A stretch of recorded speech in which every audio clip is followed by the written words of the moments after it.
And we're live. Thank you all for joining us once again for another Sunday afternoon robot fighting stream. We're back with some more SD Gundam G Generation Genesis. I am, as always, Bograt or Josh. I'm Shiv. And I'm the Krampus. Today we're going to be going through probably the whole cross-dimension 0079 campaign, because I think it's, again, only like 2 missions. Yep. It's either 2 or 3, and we've got decent amounts of time today, so even if it's 3, we'll get through it. Yep. So this was originally a Super Nintendo game, I want to say. Super Famicom, technically, because it's never got a US release. And actually, interestingly, features some favorite suits of some of our folks here, because I really like the Gundam Pixy, and Shiv is a big fan of the Efreet and its variants. Efreet's cool. All the variants.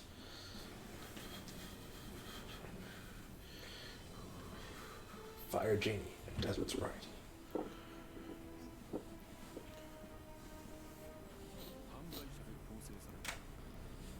It was actually a pretty cool game. It was actually like a weird, like, tactical combat strategy RPG on the Super Famicom, and it somehow worked out all right.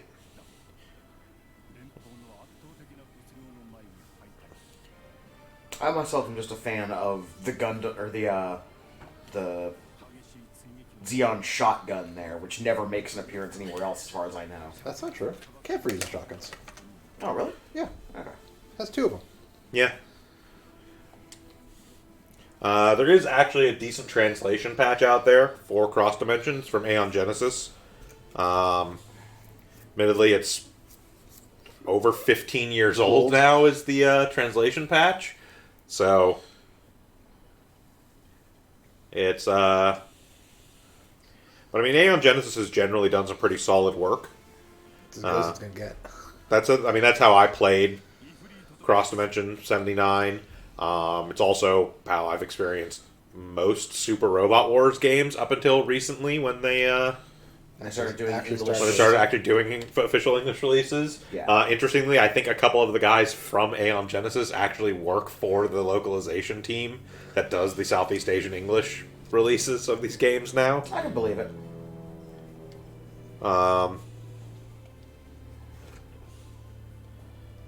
But yeah, Cross Dimension is it's an interesting game. I do recommend checking it out. And then, like a lot of the older like side story kind of games, the scenario of Cross Dimension did eventually get repackaged into one of the sort of compilation games that they did. But it's not as good, honestly.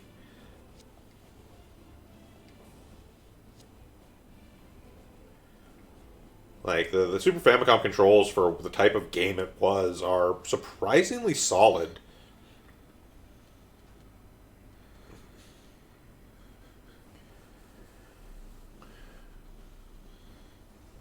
That being said,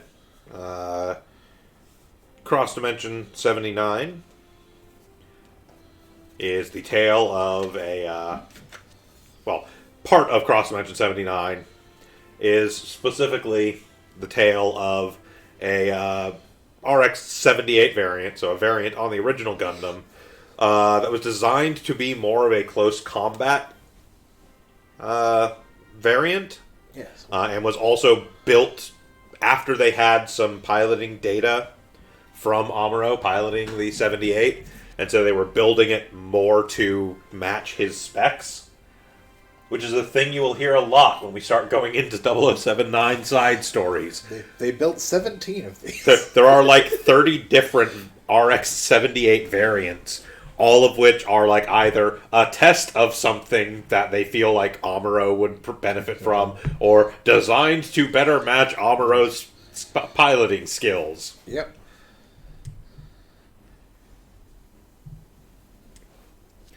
going so far as like the G3, which we technically had for a while earlier, Yeah, in which fact, was this one that here. That mobile suit is only for the use of an elite pirate on the white base. yeah. But like the G3, which is a basically an RX-78 that has anti-friction coating put into all the joints because they were like, the 78 can't actually keep up with Amuro's reaction speed.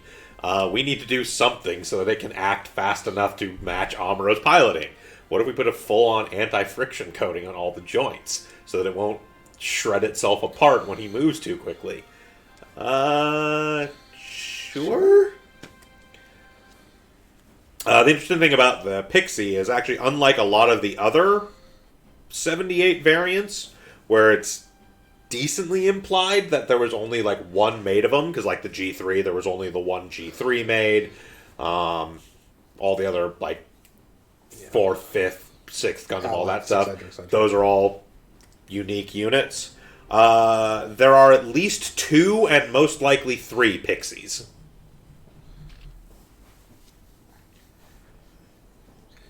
It shows up in multiple side stories. Yeah. Because we have this one here, which is the primary Pixie from Cross Dimension, which ends up being piloted by Borkcry. And then there is also another Pixie, which gets piloted by a man called Fred Reber, and has a unique color scheme. Yeah, we'll get to that when we get to Missing Link. Yeah. Fred Reber, Fred Reber. I'm Fred Reber. I can spell my name real good.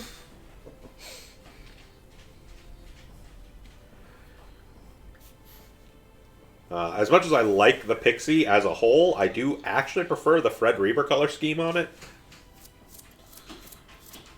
Just makes it stand out a little bit better. The notable differences of the Pixie as compared to the base 78 are A, it's a much higher agility unit. They actually technically stripped down some of the armor off of the base 78 to increase its mobility. And also, it's weaponry. It's very different. Yep. We'll see that very We will see shortly as soon as we actually have the Pixie fielded. But it's part of what makes the Pixie one of my favorite units. It has possibly some of the stupidest weaponry ever given to a suit in It also the UC. does the attack. Yes, it does in fact do the attack. That is stupid and amazing.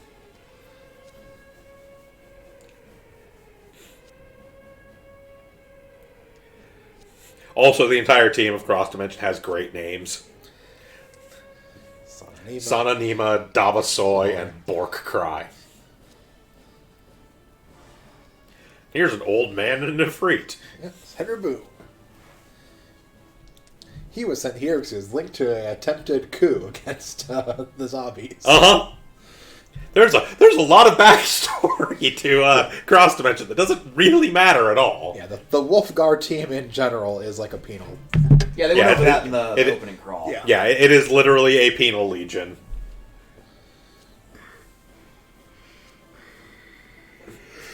Also, Martin Hugger, probably not known for hugging. Or hugging with knives, at least. Knife hooks. Worst hugs. And yes, as a penal legion, they're also given shit all for supplies. Like that the base of this mission isn't, let's destroy everything. It's, let's get in there, steal some ammo and steal some food, let's get the fuck out. Yeah. Interestingly, we start this by playing the Zaku team. Yep. The Xeon forces here.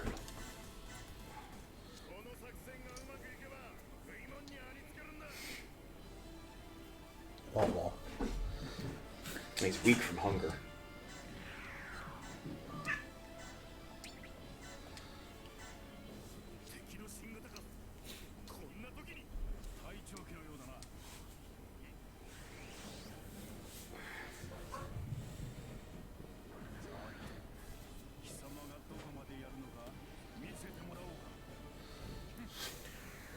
So here's the Efreet with its heat saber. Boom!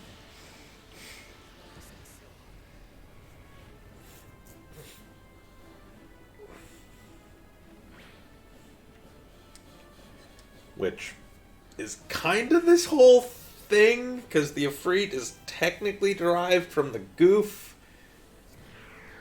which uses a sword rather than like an axe, like most of the other Xeon units have for melee. Yeah.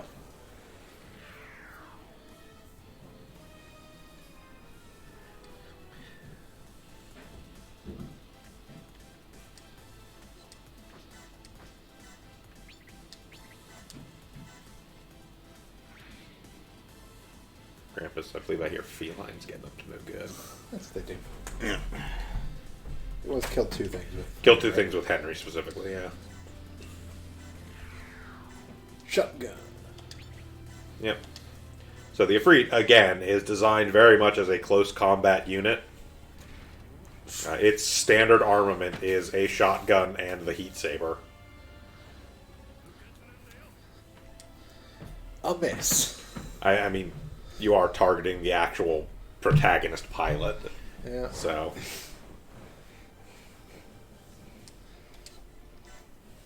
It's fine.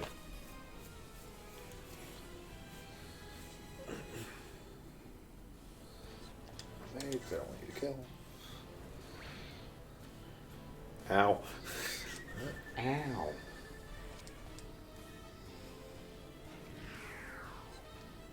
kind of range.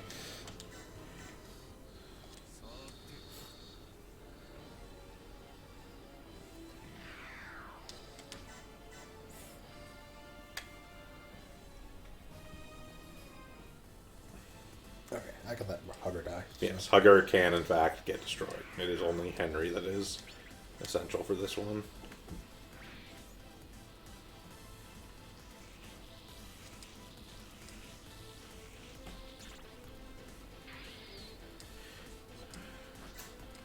I don't know, as far as this game goes, Bork has a good rough animation.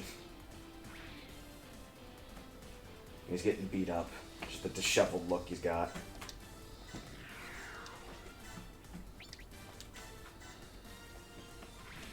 I try to close the game counter. Oh well. It's fine. The Efreet won't have trouble taking out. No, two non-protagonist piloted gun cannons. Three.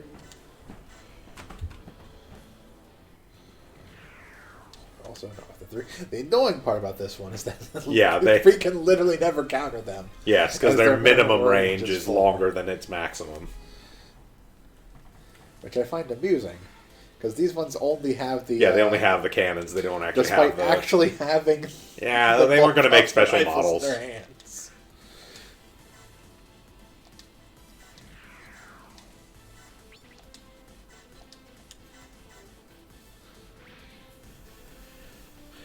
Okay, we're good. Yep, special objective achieved. Yep.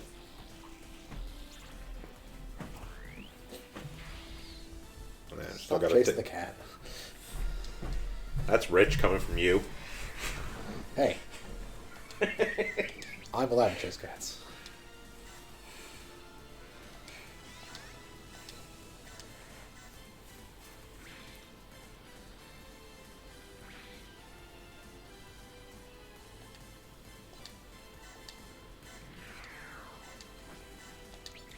Shotgun.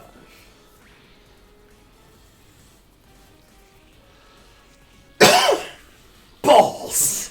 We're done for. I don't know, you can't use balls in land maps. I need to put a. That's it. We got them. Take their shit.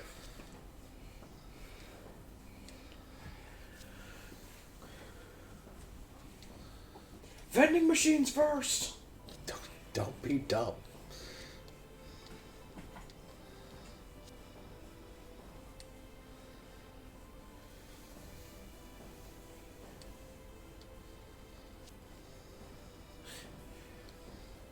Yes, RX-78XX.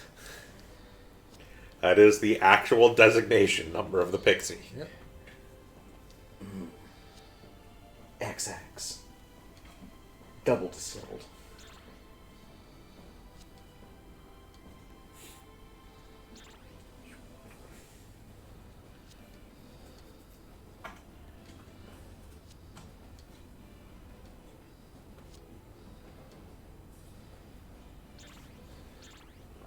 Martin Hugger hugs with bullets. It's a long-range hug. So that's where in the base, they leave. Yep.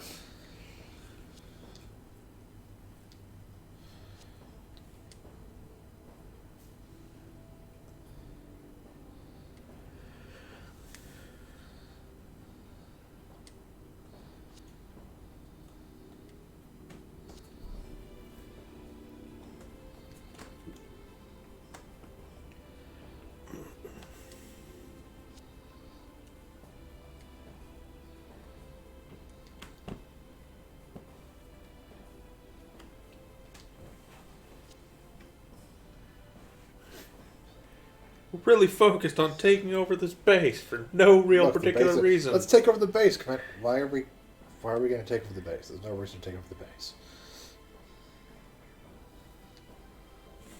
Saki's tragic backstory. Yep.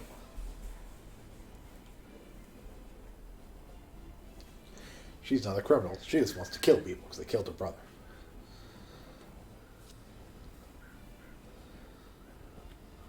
Magenta, the color of revenge.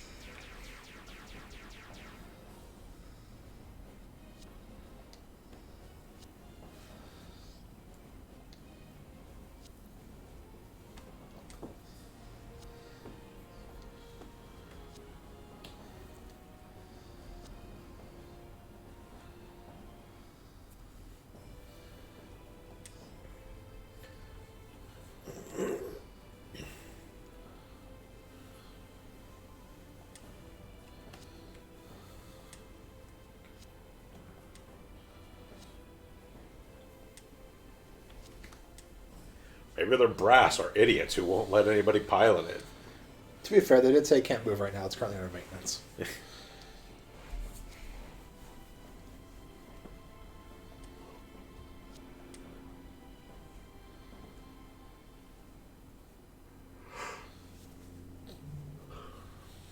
Also, it's a suit specific for armor. We can't have Bork Karai go borking all over it.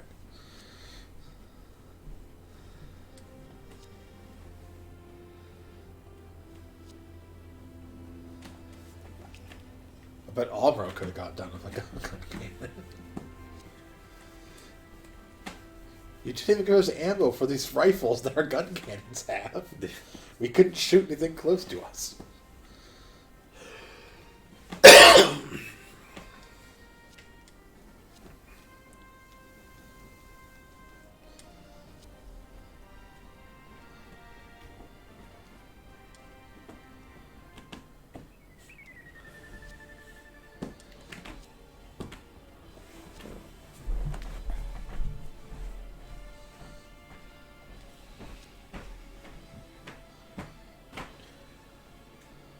I mean, you're only reinforcing behavior by actually reacting to it.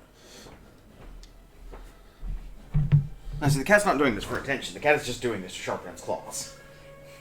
Except the second you get up, the cat moves because it knows you're coming over to do it, and then it's going to go back and start doing it again.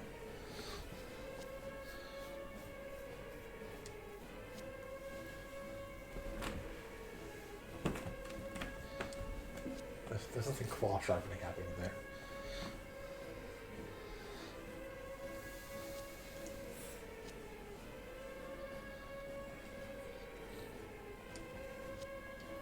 Didn't the Alamo end really terribly for everyone involved? Yes. Yes, yes, it did.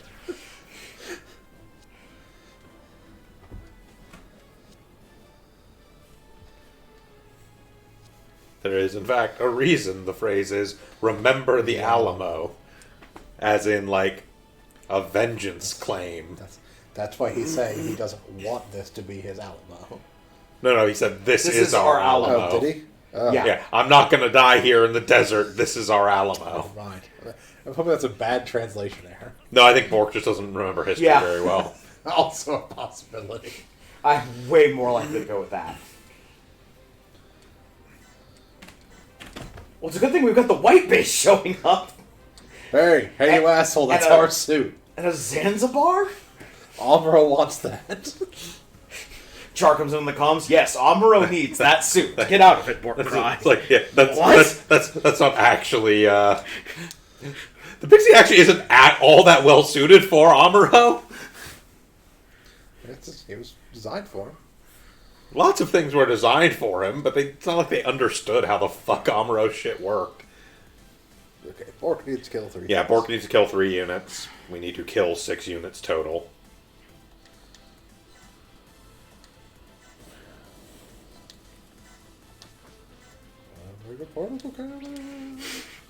Guys, my immersion.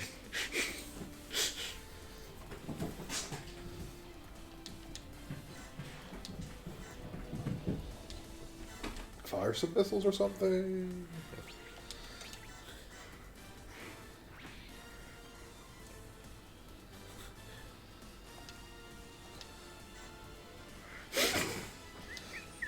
Yeah, so again, one thing we did do between streams is, like we said we were going to, we went back and completed 8th MS team on hard. Which got us the Pale Rider, which is what I am now piloting as Rancho Chipotle.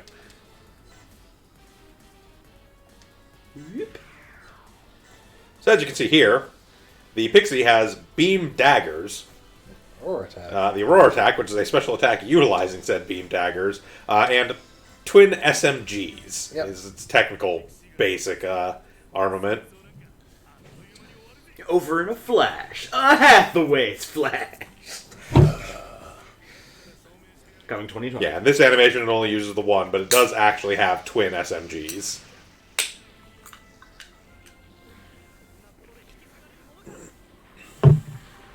It is also a Gundam, so even though it's still from the same era, its stats are Stupid. well over that of a Zaku. Yep.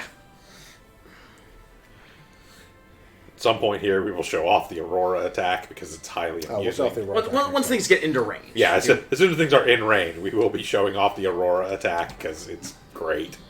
Like, literally all I'm doing this round is shooting the 2 things, basically weaken everything, so we can kill all 3 next turn. Yep. Get the 3 done, then we can just wipe out everything else. Well, 3 other things. And then it'll do another then it'll tag, do- and then yeah. we'll still have to wipe out everything else. Yeah. But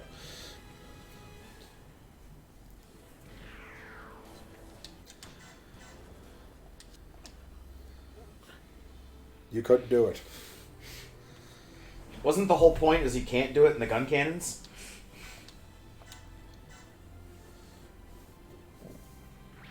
I mean, gun cannons are perfectly capable of dealing with Zaku 2s. Yes. Well, yes, but the point was more like they spent a significant amount of time saying that the gun cannons were not suited for this environment, and that they couldn't win using them. That's Well, because they suck. Well, Yes. Also, it's the point that Borkai was actually making, which I don't think they actually relay very well in this, is specifically gun cannons are long-range artillery units. We are in the middle of a desert that has pretty frequent sandstorms, so we can't really see more than like 10 feet in front of our fucking faces. Which means these 240mm cannons we have strapped to our backs do nothing.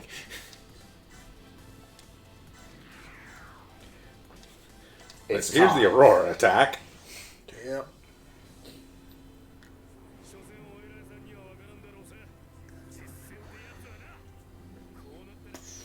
That's a dumb statement. Spins and shit. Yes, it literally involves him basically dancing around with the beam daggers. That guy did.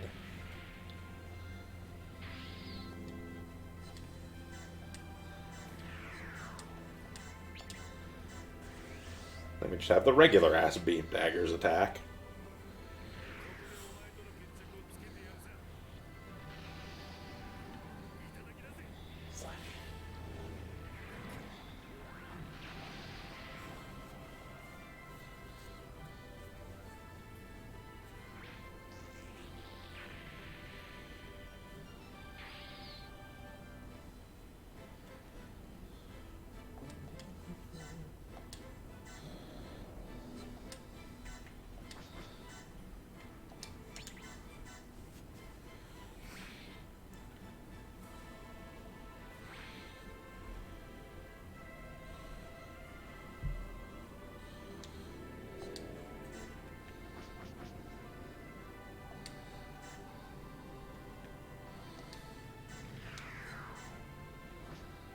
The Hades system.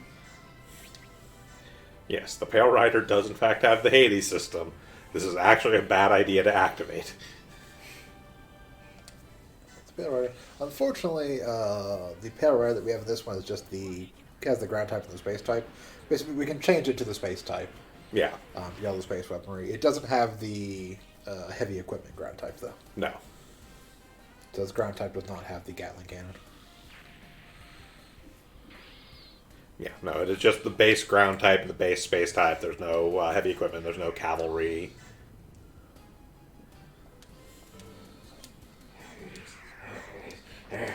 Yes! I have no idea what half the stuff in Gundam does. I am easily the least versed out of us three. So the Hades system is... We'll get to eventually... We'll get to... Blue Destiny will be something we cover, which was when they took the consciousness of a new type and basically shoved it into the computer of the Blue Destiny. Of a the Blue Destiny program, but basically shoved it into the computer that helped run a mobile suit. The idea being it was the way to basically allow non-new type pilots to essentially fake new type ability by having the new type soul-based computer supplement their abilities. Yes. This was a terrible idea and ended poorly, with basically everybody who used the exam system, as it was called, going fucking insane, because the consciousness of the new type sort of meshed with their own and caused all kinds of weird shit to happen. Yes.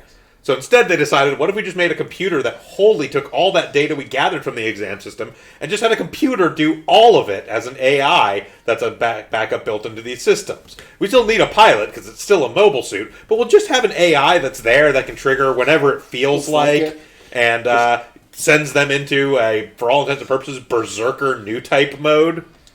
Gundam's wild. Uh-huh. Fantastic. Also, we have this thing. Yeah, we would have Notably, now once you're done with this attack, you can go check on the Pale Rider. There is an actual thing on the Pale Rider, which makes it great and terrible. Yes, we have the Apsalus. Yes, so we do have an Apsaris now. It's like the front part of a spider got squished into the back part of a spider. We've had the Apsaris. We had that Yeah. when we finished. No, we did have that when we finished the other one. That's right, we attacked the Apsalus with the Apsalus. Yes. Yes, we turned the Abzan into to check the that's on this thing. Go over here. It has... So it actually has the Hades system. Attack plus 20, mobility plus 40. You lose 10 morale at the start of every turn. Yeah, because we're going crazy. You can switch between the ground type and space type. We can actually go in space type right now. Space type Put it on an works SFS. ground. Yeah. Oh no, space type works on ground. Yeah, it's just terrible at it. Yeah, it does not have good ground. It has like a D. And then it has magnet coating. So it has that Yeah. laser boost. But yes, that is the downside to using basically anything with the Hades system, is you do actually lose morale every turn.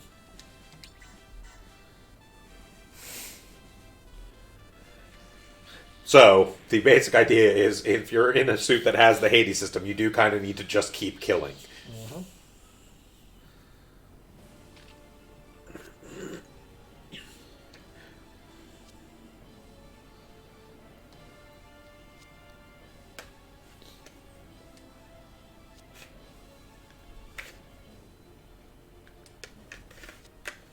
We gotta take out this new mobile suit.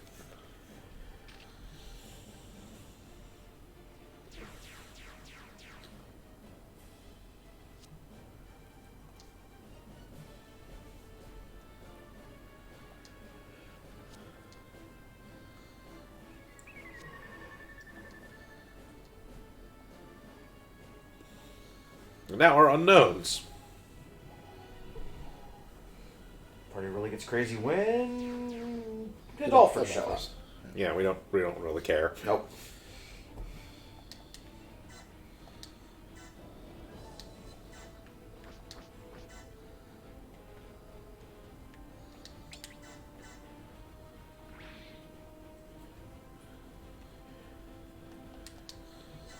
Hello, I can't reach the golfers.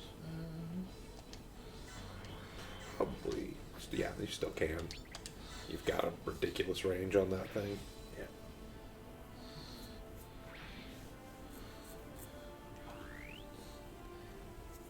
punched me, made me mad.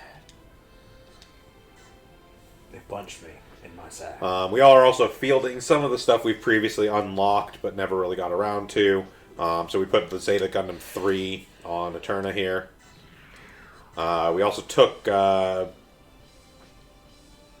Yazan out of the Gym Command, and he is now actually running in the GP00 because we're going to run that through and pick up the other GP units we didn't get since we rushed for the 03. Yeah, so we got the GP1, the GP2, the GP3, Stamen, and the Gerber Tetra. There's also the 2 FB. Full Burnier. Full burner. Burner, yes. Rather than Vernier, which is clearly what it actually fucking is.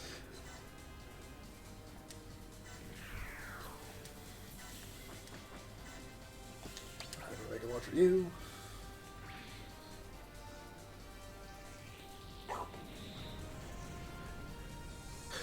We also have a Mark 0 prototype unit, or Mark 2 prototype unit 0. Hold on a second, that's on B team. Which will mostly just be cycling through into the other Mark 2s. And on a grenade launcher.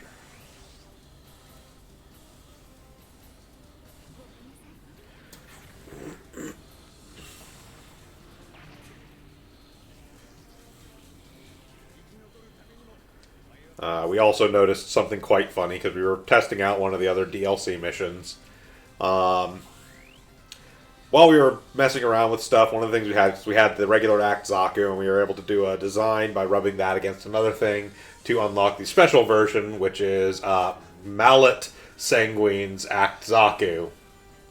Except in this game, so the unit is listed as Mallet Sanguine's Act Zaku, Mallette. The pilot in this game is actually listed as Merit Sanguine, Marrett.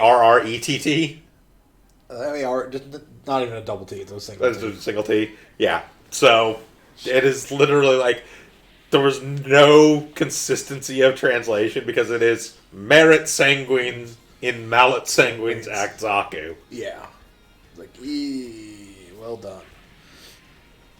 Yes, here's the, Yes, this is the Mark II prototype Unit 0. It is, for all intents and purposes, a Mark II. It's got a different color scheme. Slightly, like it has mostly the Titans Mark II color scheme. it's most of the Titans, but not exactly the Titans color scheme, but... Like, the shield is definitely different.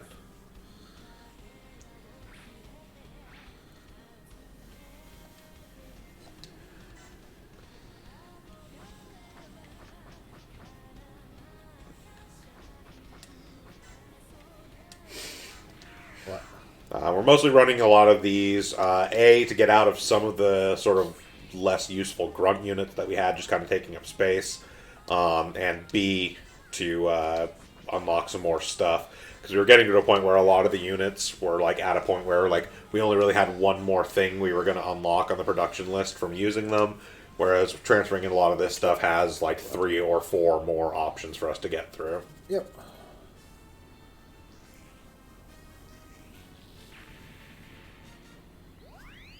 That 3.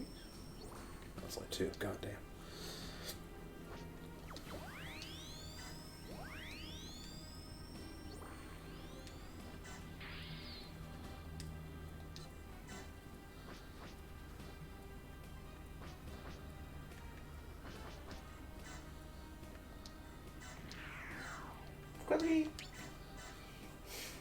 Quigley MP.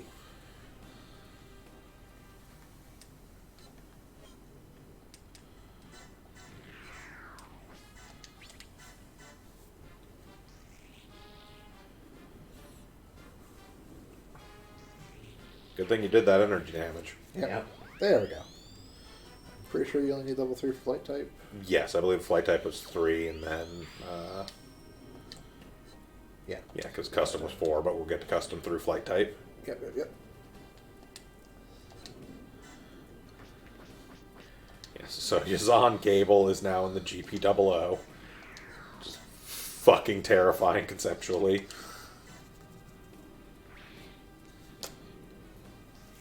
buttery smooth. There's cup holders.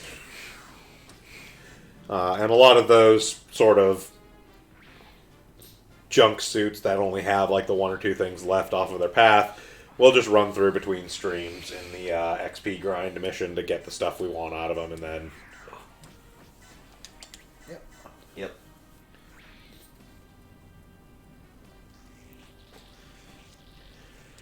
I mean, to a certain extent at this point, there's not really a point for us adding more stuff to the production list that we're not really planning on using, because we already unlocked all the goals for having stuff on the production list.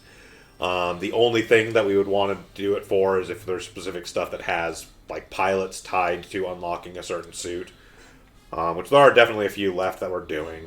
That's why we're doing all the GP units, because you get Nina Purpleton for having all the GPs added to your production list, so on and so forth.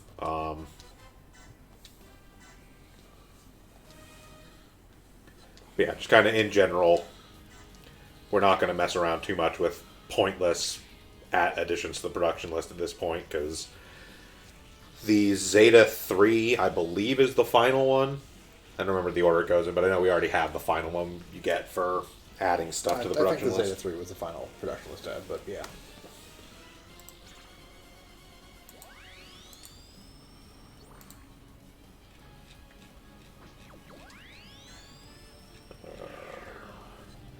Yeah, because it's the Incomplete Mud Drop, the GP00, the Jormungandr, the Mark II Prototype Unit 0, and with Zero Murasame as the pilot, and then the Zeta 3 for 250 units. Or some amount, I think the numbers got changed, but... So yeah, there's no point in us further fluffing out our production list with pointless crap we don't actually care about.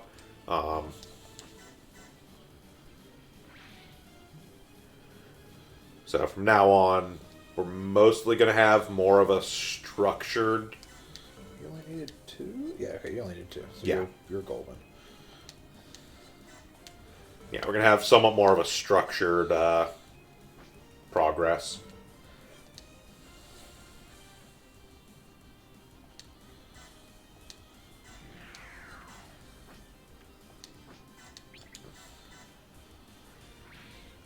This does mean eventually that the majority of B Team will no longer be using shit-awful suits. Since for a long time now, B Team has been kind of our throw them in stuff we're trying to level up just to grind shit for production list. Here on the island of misfit toys. Pretty much.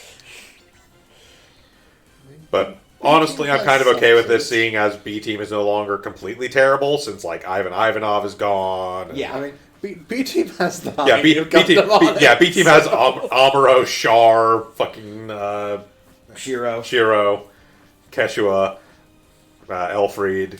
Yeah, like B Team is actually no longer really a joke team, and will only get better as time goes on, and we unlock more units. Yes, and get better units and more pilots that we want to have in mainline stuff.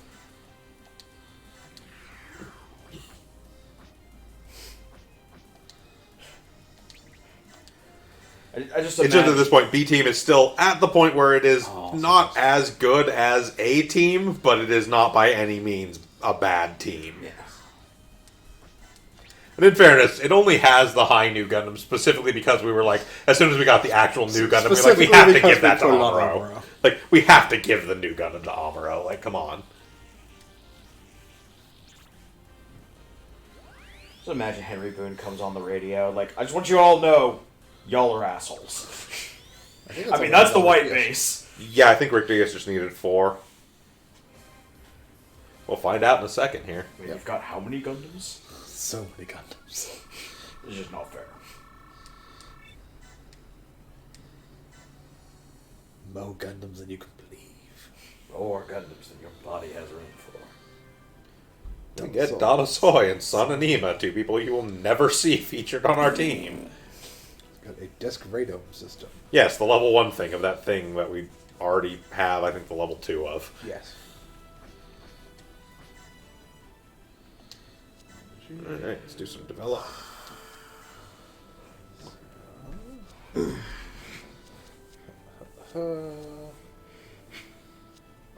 Brain here to work. You are a flight type.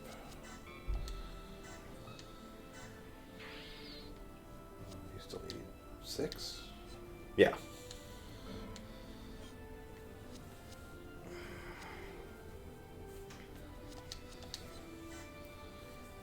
Yep, so we can just have that in the J. Yep. I think from the J we can end into the Delvin Wolf.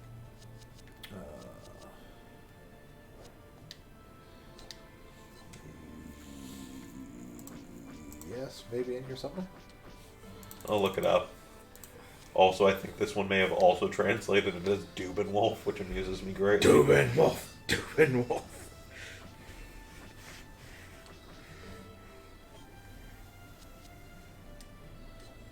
Double O.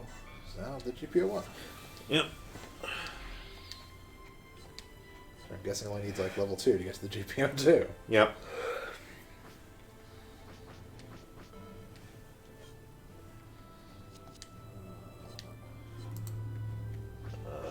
Let's see. The J goes into Rictius. The Rictius red color, the Sturmdius, and the Mark III actually.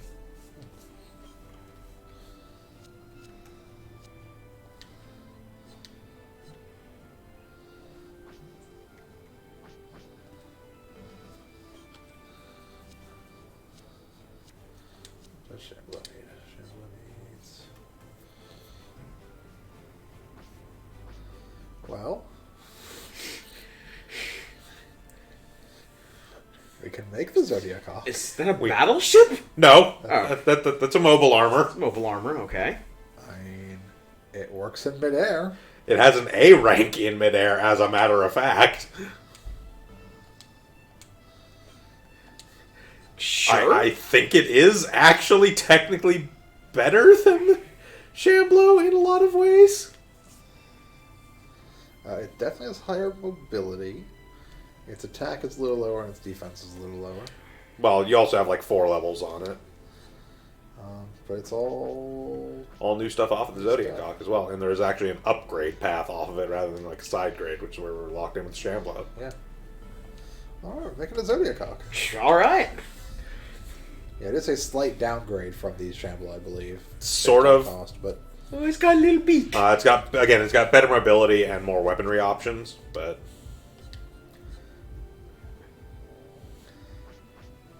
Big Sam mass production type.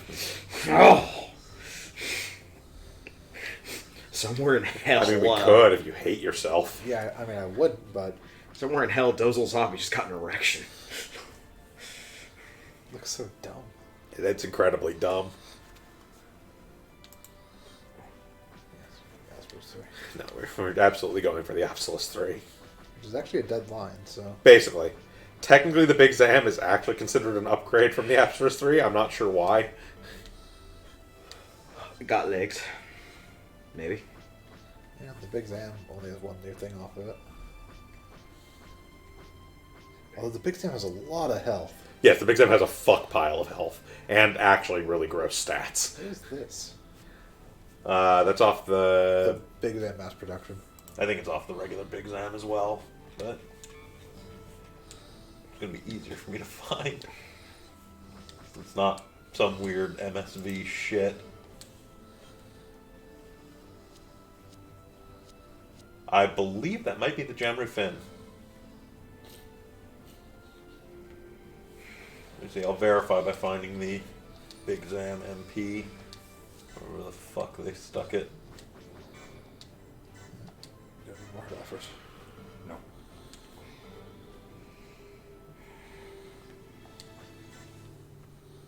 A prayer for the dying.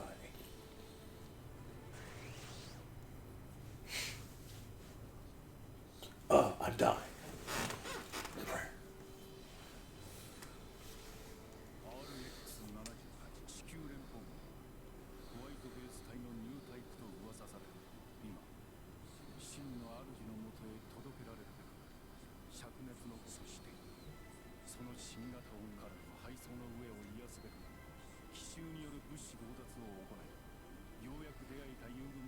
Patsy's quotes.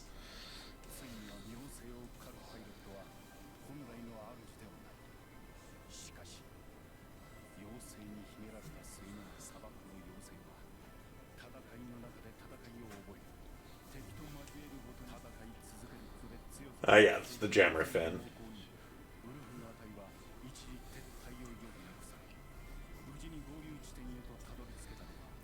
Which is mostly notable for being a kind of grossly powerful, like, medium-sized unit.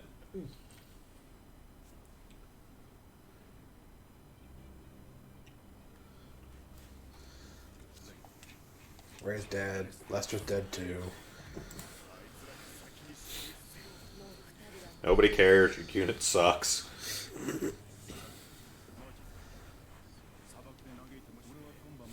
Bunch of filthy prisoners anyways. Saki's not. No, she's just dumb. Didn't say that wasn't the case.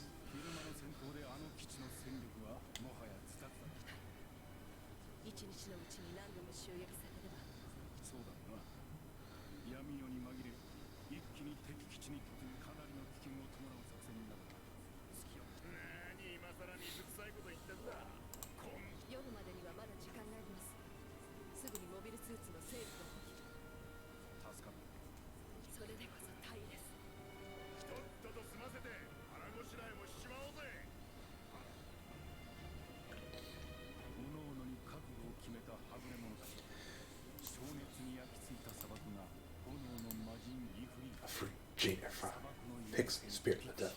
Spirit of the Desert. Sprite of the desert.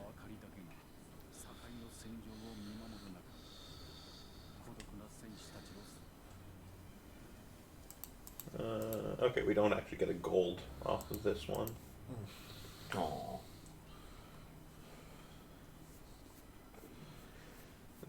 Looks like To be they, fair, it's a far less significant. yeah, it looks like they mostly give the gold modifications off of the longer ones, because like 8th MS team didn't get us a gold. This one doesn't get us a gold. The next one we do that actually gets us a gold is going to be Rise from the Ashes.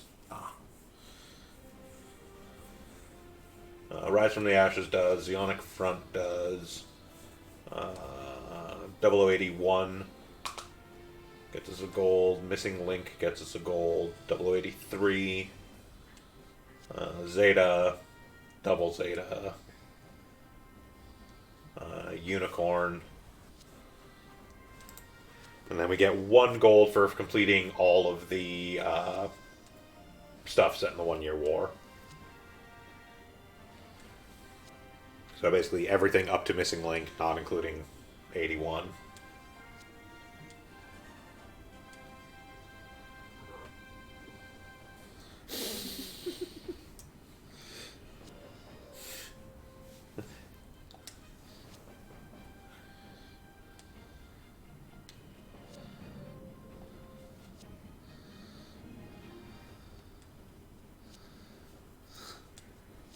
No, there's worse officers. I mean, he's shit, but there's worse officers. We vaporized one of them in the last session. Well, technically, Aina vaporized one of them. Aina? No, it was Guineas piloting. Yeah, Guineas vaporized Yeah. the base. Aina wanted to have the ceasefire actually work. Yes. Aina wanted to have the ceasefire actually work. They sent off a medical ship full of non-combat personnel. Douchebag McGee decided to have the sniper shoot it down. This caused Guineas to be like, hey, look what these idiots did. They can't be trusted. Let's start killing all of them.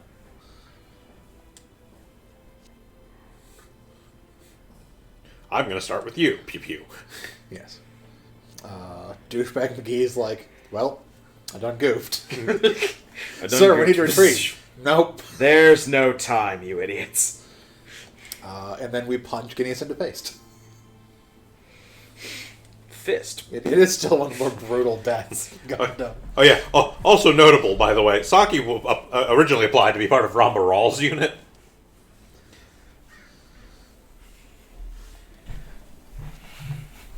Oof, that's a damned if you do, damned if you don't situation. Yeah.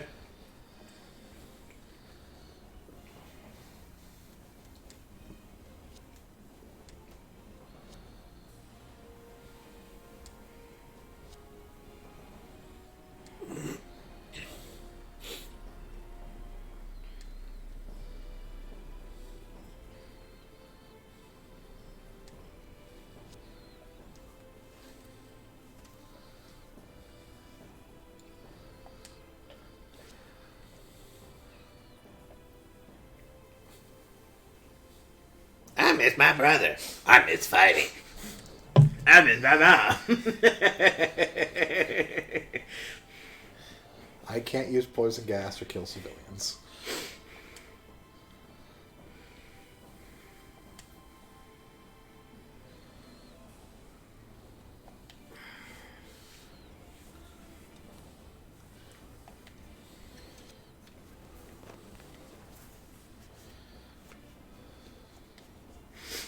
And then She fights because she wants to kill.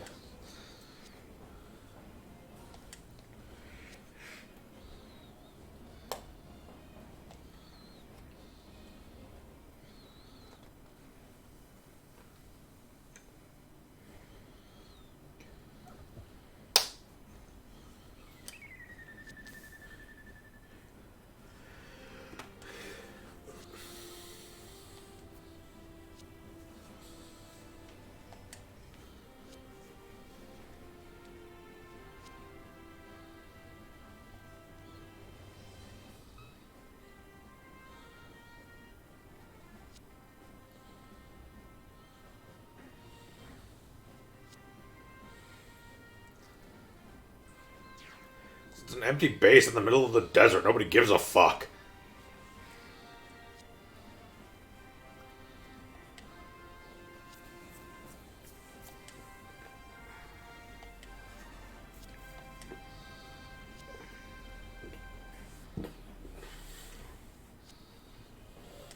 Yes, he can.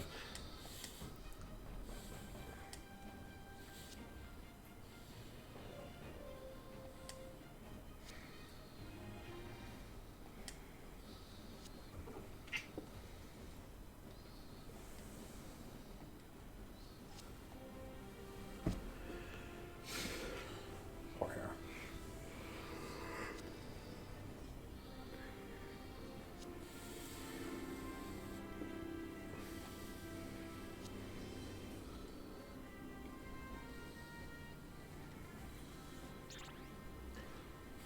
We have to give it to Amuro Ray, who doesn't want it.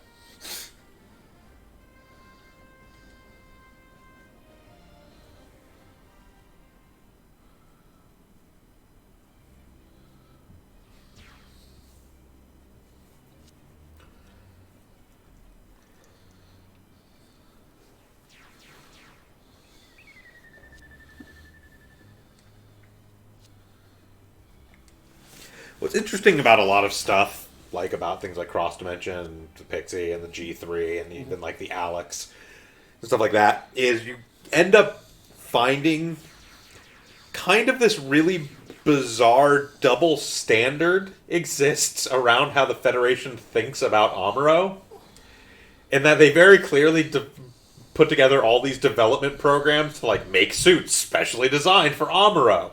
And then meanwhile, at the same time, we're like, Amuro Ray can't win the war himself. He's a fucking shit-ass pilot. Like, I don't understand why we're all having such a big deal about him. Well, I think what it basically boils down to is the people on White Base and who have actually like interacted with Amuro and seen him in combat see how he's leaps and bounds better than anyone else. Well, yes, but that's the thing, is that like they had nothing to do with the development of the Pixie, No, or like the G3, or they the would Alex. be sending all that combat data around, and all the technicians are like, oh shit, yeah, we can build stuff with this.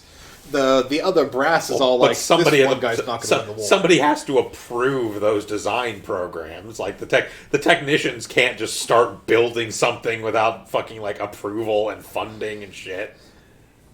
That very much depends on which general or which major wants to get a hold of stuff. I mean, basically, you have stuff like when we get to Missing Link, the slave rates are basically one guy's personal, Black Ops team, effectively. Yeah. It's just very funny because you have shit like this fucking Noct Gaddish over here going like, you can't pilot that unit. It's set aside for an elite Federation pilot on the White Base. And then you have literally people during 0079 being like, Amuro's a whiny bitch, and no, we don't give a fuck. White Base is making shit up.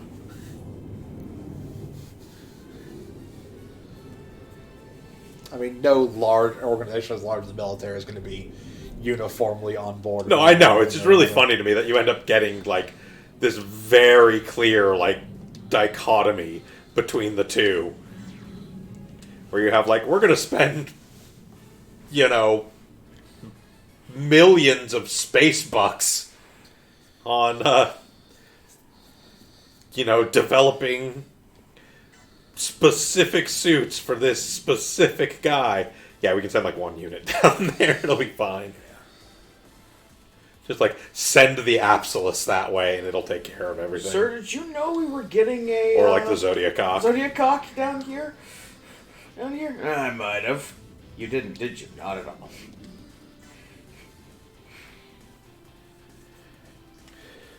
Destroy 6 mines, then kill them. Then kill the Efreet, yeah.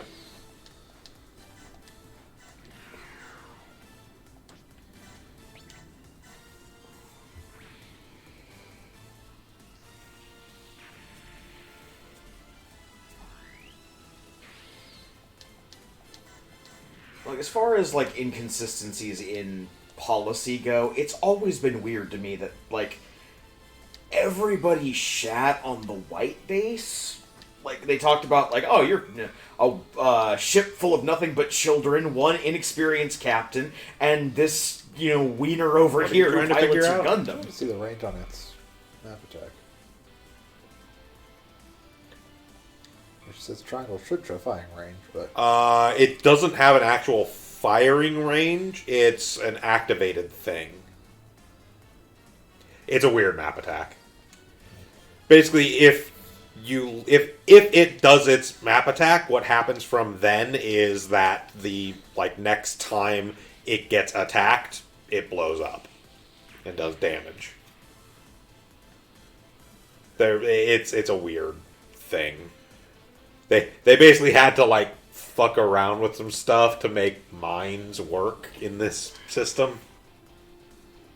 Yeah, 'cause the only other time we've seen things like that is like the asteroid. The asteroids, yeah. Things, but those had rockets, so they could slam into things, basically. Well, Yeah. they moved, then with their map attack was Right. one. The Zodiac. Jesus, it's a penis. Well, yeah, it's called the Zodiac-Cock. Well, it's a penis from up top, and then from the side, it looks like it has a duck bill, like a pelican. Pelican. So it has a wired beam claw, a Okay. beam cannon, And a large megaparticle a large cannon. megaparticle cannon, Which takes... and the map attack, which takes 150 energy, but is a 10,000 10,000, map yes. attack. Jesus. Yes, it has its large megaparticle beam cannon, which can fire exactly twice. God. That fucking Zaku.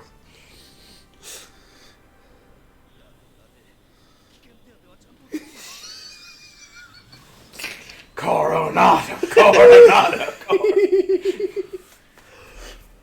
What the fuck is that? It's complete overkill. I love it so much. That man is dead.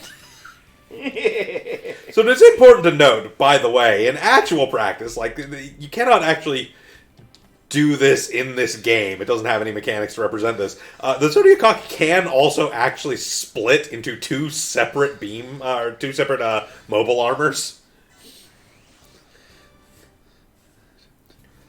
Literally called the Zodiac-Cock 1 and the Zodiac-Cock 2. And yes, it can fire its megaparticle beam cannon once, and then has to go refill its energy. Yep. It's okay, they've got wired beam claws. Oh good, they do defense down.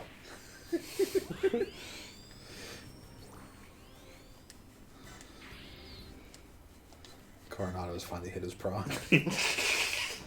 It was all worth it. The lunatic. Everything else was for this moment. Oh, the lunatic didn't even end up in this. The lunatic is what became the Absolus. Oh yeah, I know. But he did his time I in the switched over to lunatic. Lunatank once you're actually back on ground, so you could go back into your rhinoceros. This is the pinnacle Yeah. rhinoceros tree. A giant space dick. Now I just want to get all the washed up losers from... I have to admit, I'm actually incredibly pleasantly surprised. I forgot the Zodiac-Cock was ground capable. Well, it's flight, so... Well, yeah, it's midair. I forgot it was not a space-only unit. yeah.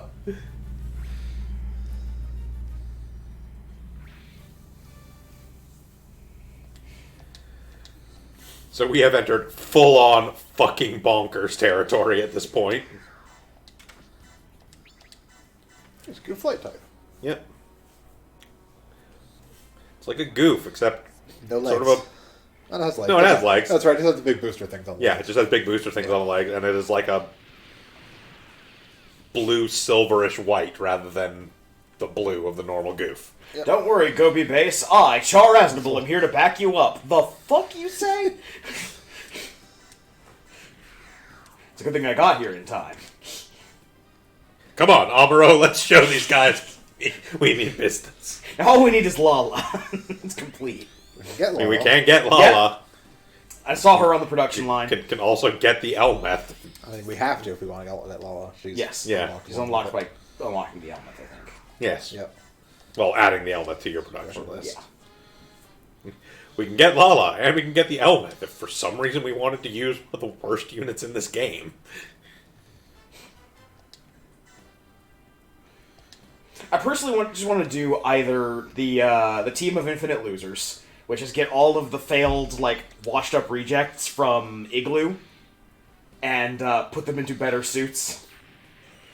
Give Artillery Guy the Zodiac Hawk, give, I mean, the problem is that they're also just really bad pilots. I didn't say it would be a good unit, I just said I wanted to do it. That's all, Or the team that Like, will I'm not probably kidding. win. There are some of the MS Igloo pilots you would probably be better off fielding Haro. And the other team is I want to see how many chars we can shove in a single ship. 3. 3? Yeah. Depends if you're counting full frontal. In that case, 4. 4, yeah. Yeah. Yes, there is a maximum of 3/4 Chars in Yes, this game. Yes, because there's Char. There's Char, there's Quadribagina, there's CCA Char, and then there's full frontal. If you include the weird memory clone full frontal thing. Yes. Memory clones. I think likewise you can do 3 Amuros, because I believe they do Zeta Era Amuro as a pilot. Don't really... It's either 2 or 3, depending on whether they do Zeta Era Amuro. Because I know they do 79 and CCA. I just can't remember if we get Zeta Era Amuro. I'm almost certain we do. Now you can do like 4 Brights, but There are 4 Brights! it's either 3 or 4 Brights. I don't remember. There's White Base Bright, there's Argama Bright, there's Nail Argama Bright. Nail Agama is not a Bright, actually. Is that not? No, Nail Agama is different. Because I know there's Unicorn Era Bright, which is the one you get for getting all the protagonists on your pilot list. Oh, yeah, all the kids. All the kids that all the new type children that Bright acted as a surrogate father figure for. There's obviously White Base Bright, which you get for getting the White Base. There is Argama Bright, which you get for getting the Argama, and I think Secret Minds. I feel like there might be a Rock Column Bright as well. I don't remember offhand though.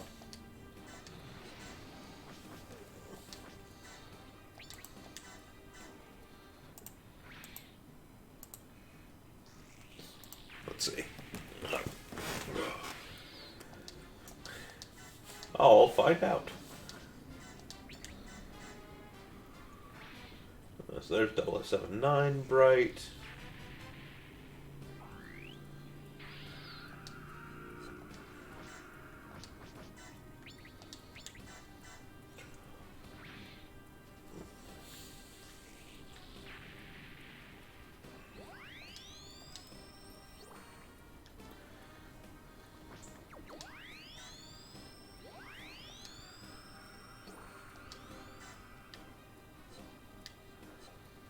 Screams of the dead. There's Zeta Bright, so that's the Argama. And yes, they do have 87 Amuro.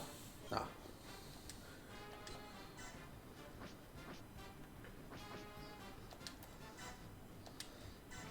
The GPO one.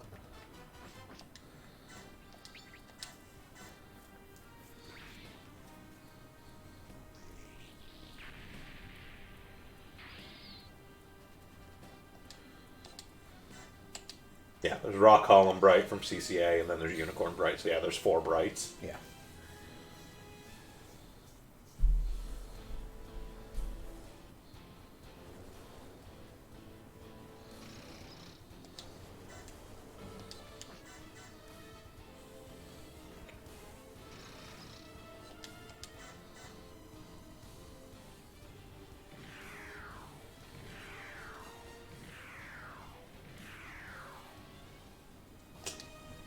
You remember that time Bork Cry and his friends all got heat stroke and thought a Zodiac came to save them from their enemies?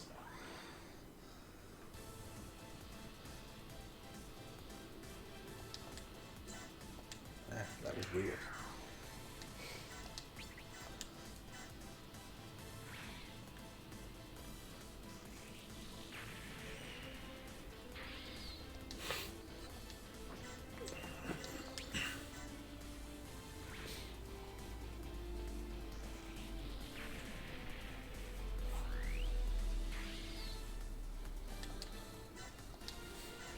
Can also have 2 Yazan Gables.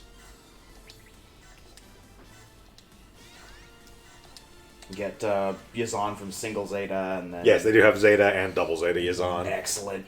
Double Zeta Yazan is a special mission unlock, but...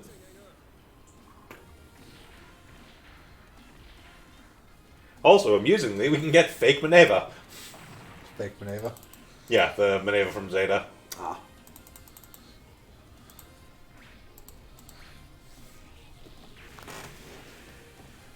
Who may or may not have actually been Maneva, but is almost certainly not actually Maneva.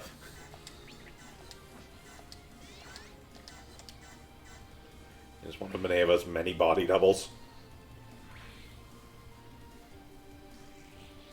Life model decoy.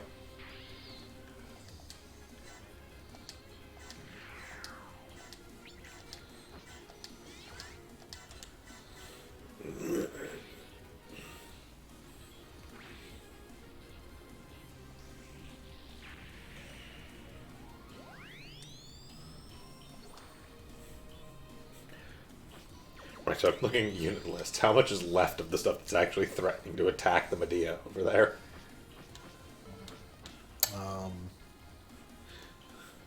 Nothing. That Magella top? This Magella top. Yeah, that sounds about right.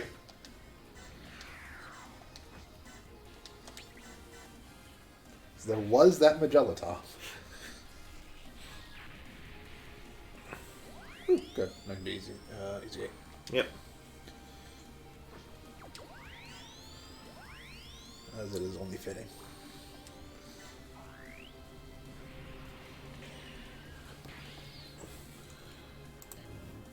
Here, 1, 2. And technically, if we wanted to, we could go from the easy 8 into silly shit. What does the easy 8 go into? It kind of goes into this weird loop, but for the lesser stuff, but also just goes into the Slave Wraith or the Pixie. Huh. We can currently go into Pixie, but I'm going to do easy 8 just because it's sure a suit, so.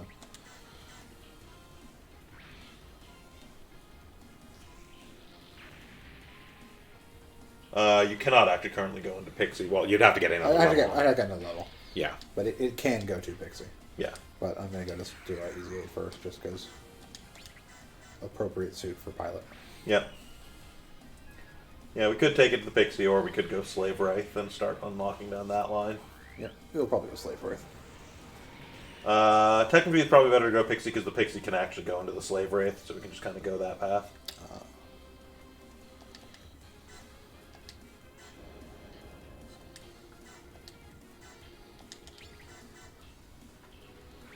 That mine in particular. Fuck that mine. Kitchens are... You destroyed 6 mines, now you just have to kill... Yes, sorry, at least 0 anti-anos mines. Yeah. Yeah, now Now you we just set have to have some Bork be the one to take out the Efreet. Yep.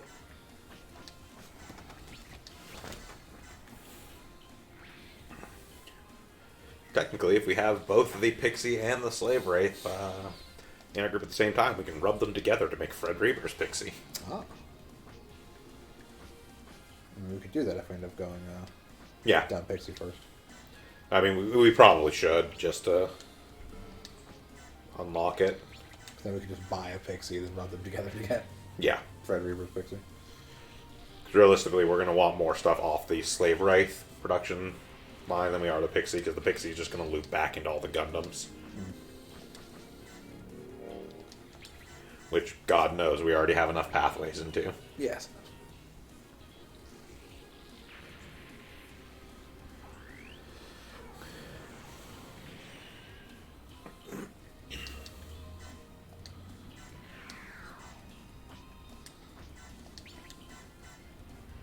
See, Berserker Guts. Audrey is Unicorn era. Sorry, I just saw your comment there. So Audrey is Unicorn era Maneva, who is actually Maneva. During the course of Double Zeta, there is a Maneva Zabi who's the child that's around with Haman, and Haman is basically propping up as, oh, this is Maneva Zabi, the last remaining Zabi. That's why I'm, legitimately leading Xeon. And at the end of Double Zeta, it's implied that wasn't actually Maneva, but was like a body double that Haman was just basically saying was Maneva. And Maneva is off somewhere else. With a unicorn. But it's also entirely possible that Haman was lying out of her ass at that point, and it was actually Maneva. All we really know is that Maneva is still around at the current timeline-ish. Maneva is still around and has a unicorn the Banshee arm. I don't know what you're talking about. That was destroyed. Destroyed in combat. There are no more unicorns.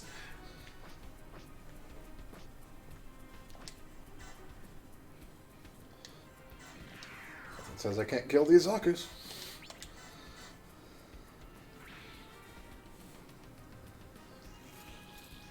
Oh god, why? What the fuck even is that thing? Sees it coming for him at top speed and screaming over the radio. Oh, fuck me. Oh, that's right. That's right.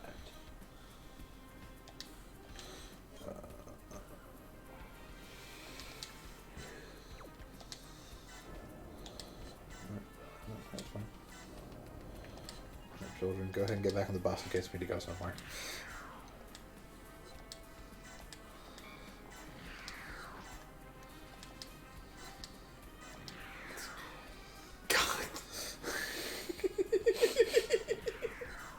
We made a space shuttle that Yes. splits apart at the front.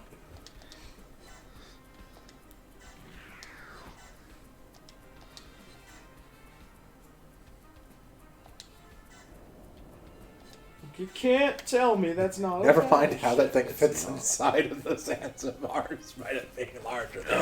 Yeah, we've been kind of doing a watch through ourselves of the stuff in, of all the UC Gundams in release order. We alternate between that and doing some other stuff, just so we don't get burned out on Gundam. We are... Yeah, so this is... The casing on this cable shredded, so when I squeezed it, it was like, oh, there's like 14 USB devices. Yeah, we just finished up 8th MS team. Hey, they spawned and, a new set of units? Huh? Or they're always down there? Which ones? The new bad guys, they're moving up from the bottom. I think they have reinforcements coming.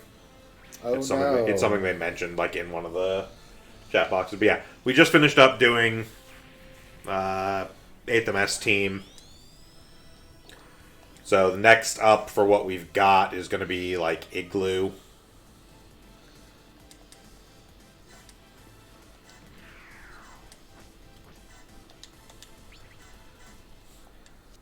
We could technically watch them in chronological order, but we didn't care.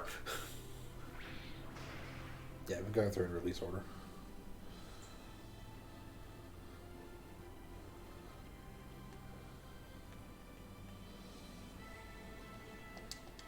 No, I think those guys were there. Let's scroll down far enough to see them. Yeah, maybe. I remember seeing a line like that spawn in.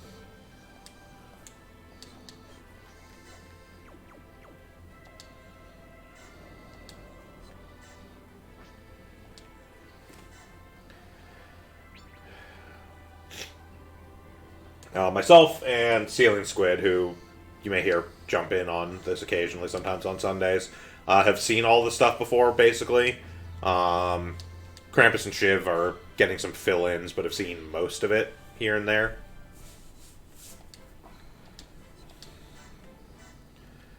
Pretty sure Ceiling Squid and I are the only ones that have actually watched Igloo before, and let me apologize to both of you in advance.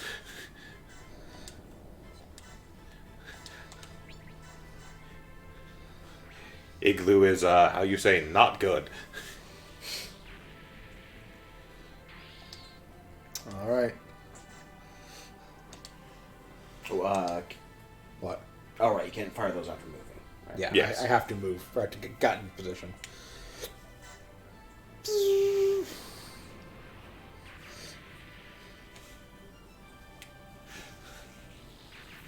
They did. The Zodiac Hawk and its fucking ridiculous map weapon.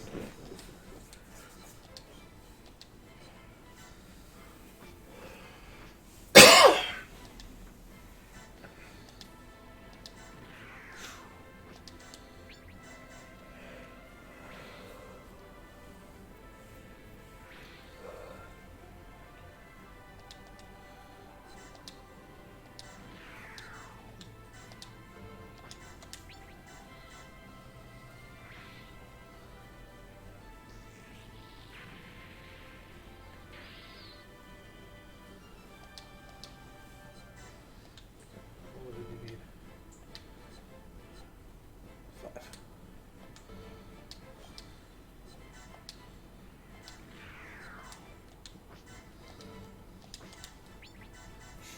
Large beam sword. Yes, remember, it has a large beam sword, so it's range 2. Well, I mean, it's range 2 because it's Elfree, but yes. I choose to believe it's range 2 because it's a so large big. Beam sword. Oh, this beam sword's so big. So big. You know what they say about guys with big beam swords, right? They got extra range. It's just really funny because conceptually it makes no fucking sense. It's just a really big beam sword. Well, it's not, though, is the thing. Huh. Because it's not just like a handle that emits a larger beam sword than normal. It actually has like a metal like thing in the middle of it that like emits in like an arc. Oh look, Char's a new type now. He wasn't before. I wasn't a new type before this moment, but now I am. Thanks to my experiences in the Gobi Desert defending the Federation against the... In this goof flight type that I'm well known for piloting.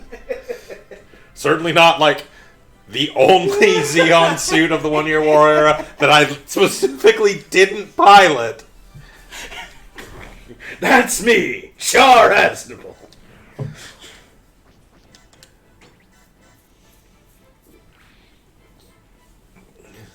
I want Some part of me feels like we should just continue this trend and like literally never put Char in any suit canonical to him. Yep. I'm good at this. It's like every Xeon suit but the ones he actually piloted. I'm Char Aznable, and this is my Gyan. I just want the 3 Chars just so we can do the never-ending thing of, good job, Char Aznable. Thank you, Char Aznable. I think you're mistaken. I'm Quattro Vegeta, but Char Aznable's a cool guy. Lieutenant Quattro? You knew Char Aznable, right? Mr. Amuro Ray told me that Char Aznable a bitch and he dick tiny. Can you confirm? What makes that scene is Amuro Bro standing to the other side laughing. Yeah. Aha, there we go. There's the Rabawu at 6. Gets its access to... What about you? Are you not a Char? No, I'm full frontal. It's going to get mighty confusing. Do you mind if I call Now you we can turn that into the Sinanju. Yes. Technically from the Sinanju, we can go into fucking nonsense. Yes, because I'm pretty sure we can get into,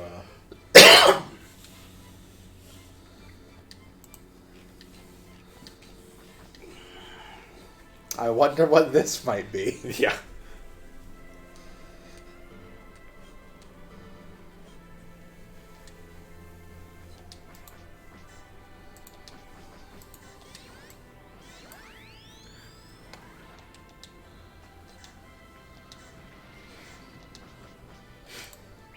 I, Char Aznable, well known for driving a hover truck.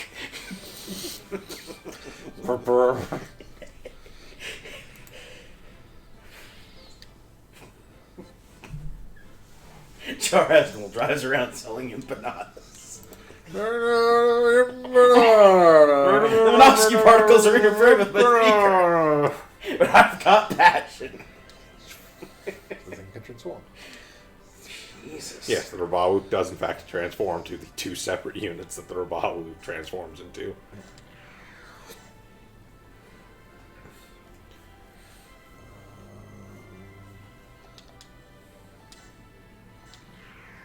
We got the special, right? Yes. Oh, well, we haven't got the special yet because... Well, we completed the completed objective the for objective, it. We just yeah. haven't gotten to Right, the right. point yet where it triggers the unknowns. Well, we have to kill... what's his face first, and that hasn't happened yet. Yeah. But yeah, we got all the mines. It's just... Bork-Cry in the Pixy is in fact not powerful enough to single attack defeat the Efreet. No.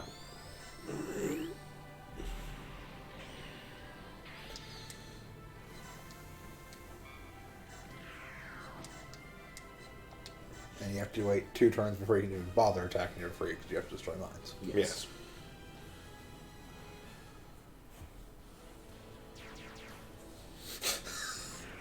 We got it! Another way! You guys, is that a Zodiac cock over there? No, don't worry about it. Yeah, you're so cock.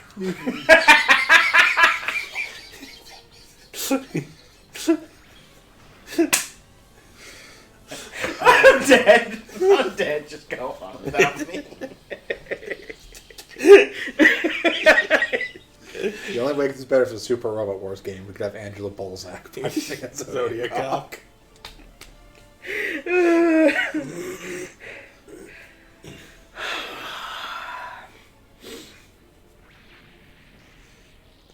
Conspicuously out of nowhere. Despite nothing getting anywhere near the Medea.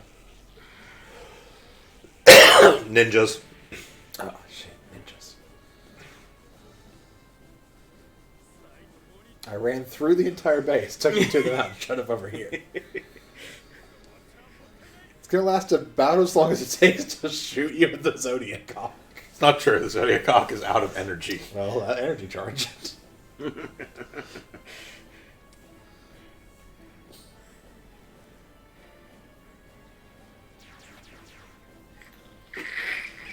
Oh no, snails.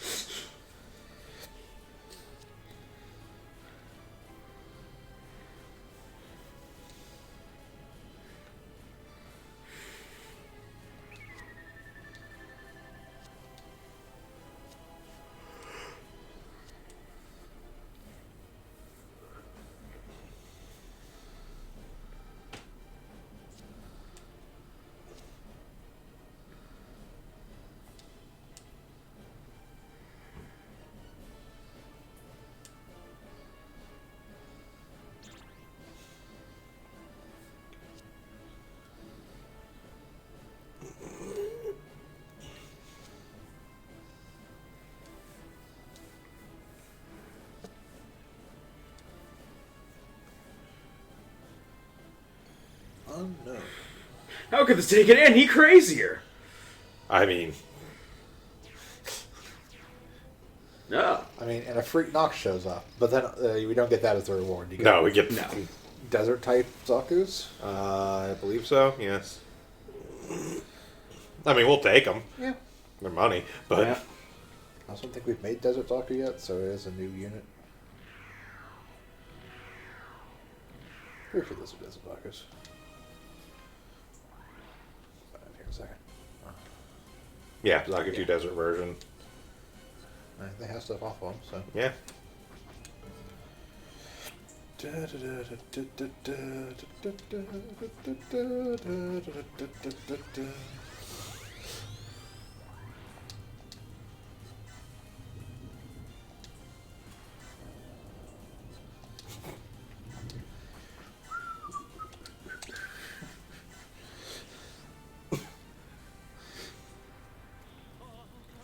What in the hell is that?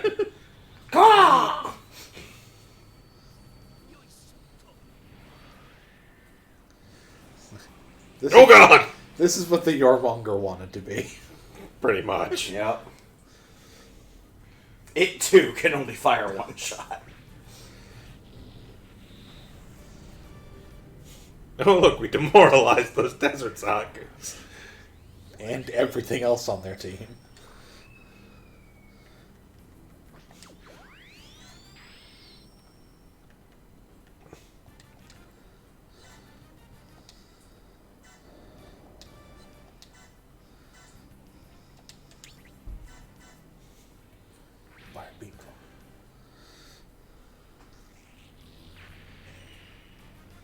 most powerful of grippy claws.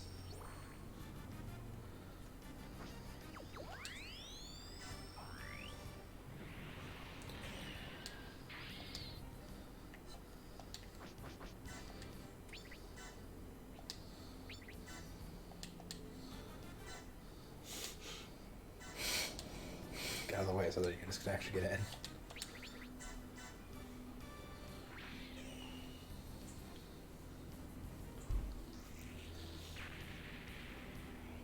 Look, at this point I would not be surprised if the Zodiac Hawk just, like, opened its mouth and just gobbled on smaller things.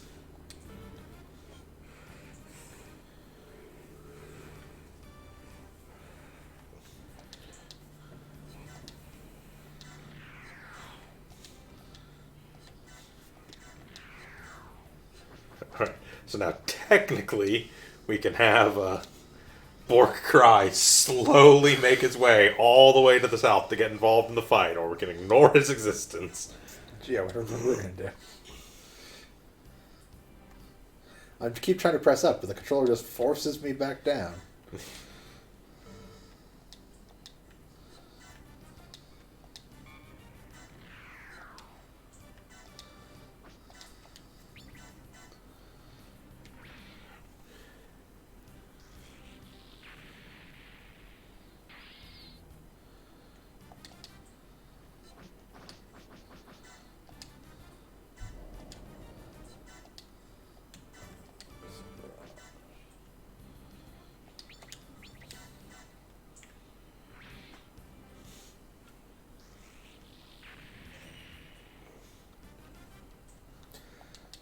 Sorry, Reggie.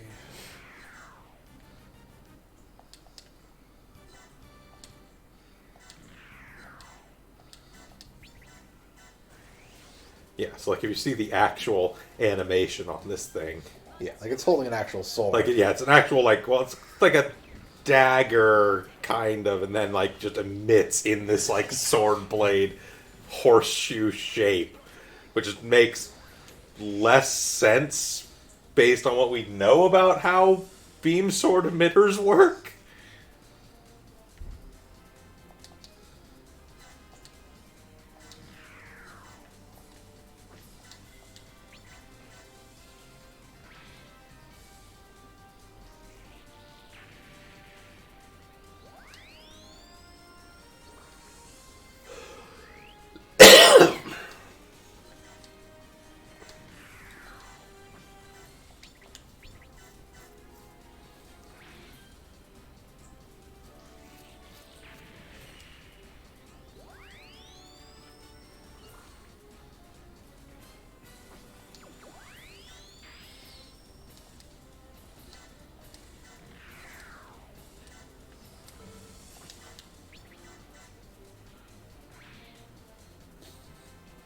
Just growing Jintays.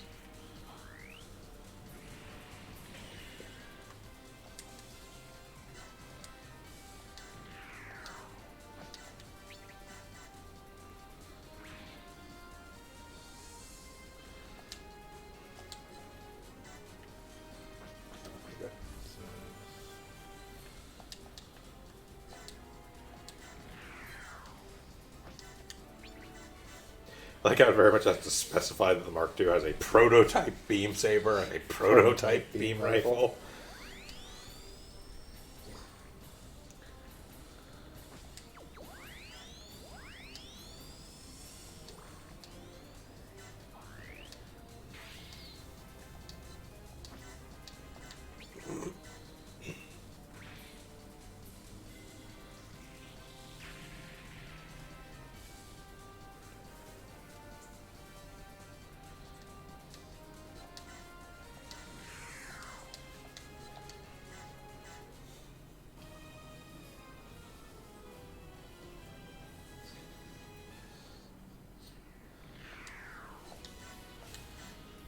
Sure.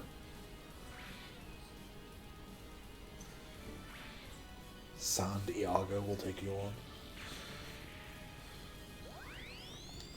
I don't remember what level we need for the Nouveau, but It's basically a end of line. There's really not a lot for it to go into.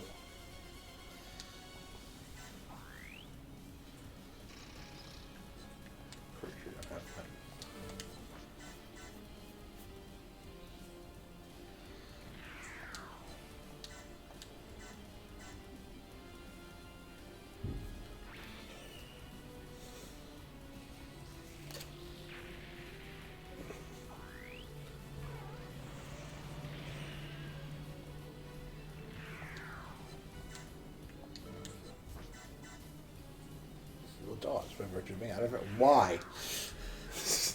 I wish for death. Go big or go home. I'm going home.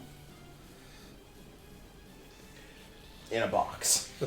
The Zodiac Cock is what Magella Top cannons want to be when they grow up.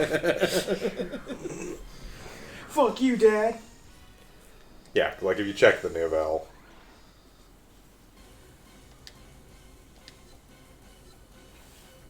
That's something. Like it technically goes into something, but I don't think it's anything we care about.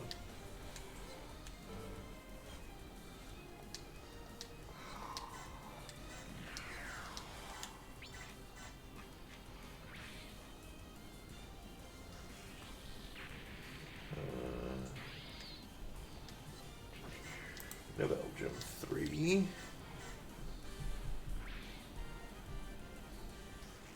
It goes into the Nero.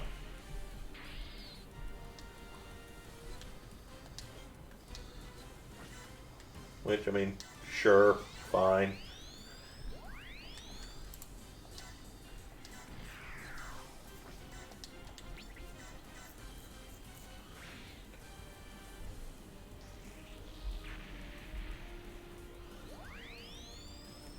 We'll go into the Nero.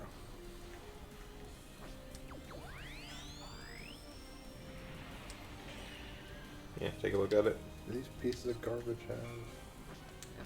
They do, but again, we don't really care if we destroy them before they release them. Yeah. And that has some alpha as well. Yeah.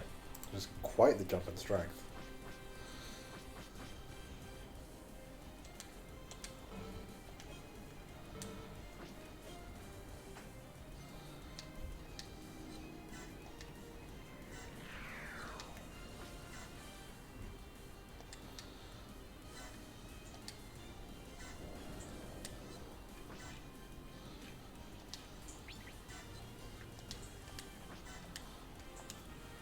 What the hell is that? Bye, Efreet.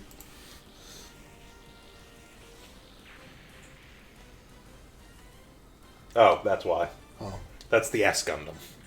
Oh, okay. Yeah, that makes sense. Well, that's our pathway into the S Gundam, then. I guess. I mean, I don't think we really care that much about having the S Gundam or the XS.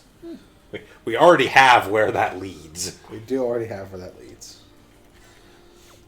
I will point out, Ceiling Squid did specifically request that he keep his unit in, like, gym line grunt suits.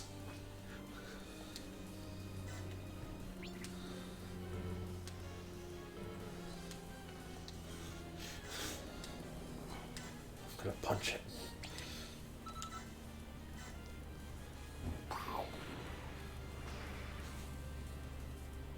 Aye. Oh, got defense down. That's why I didn't survive. Sure, that's why it didn't survive. Go with that.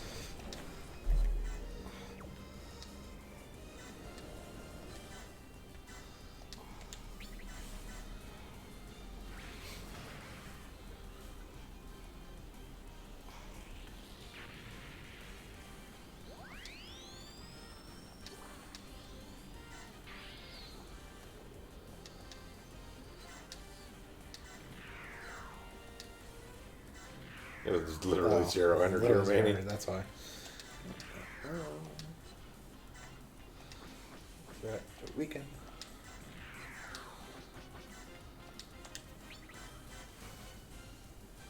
Or miss. Aww.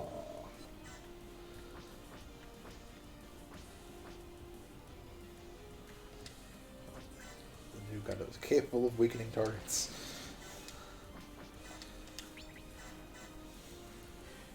I suppose for like Technically, maybe hit it with, like, a regular beam rifle, and maybe not kill it if it wasn't, like, in hyper vigor. I mean, if you want to get really technical, for like a fraction of a fraction of a fraction of a second, they're weakened, and then they're immediately dead afterwards.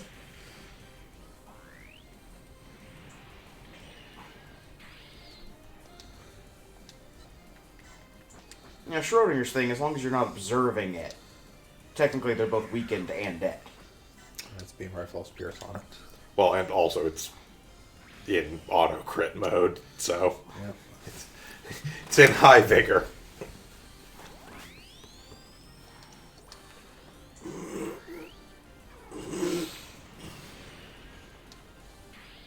Let's end this farce.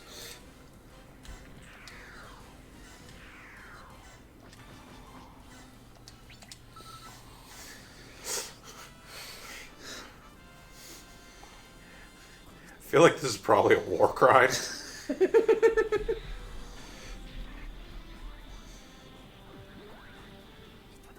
Good job, BT. Oh god! Did almost double. That did more damage than the Zodiac Cock. I mean, the Zodiac uses punch, not its 8K Yeah. beam cannon, though, Okay. so Yeah. I didn't have 100 energy to spend on another beam cannon attack. So what you can take away from that is that the Zodiac Cock destroyed its with like 23k damage on its weakest attack. True.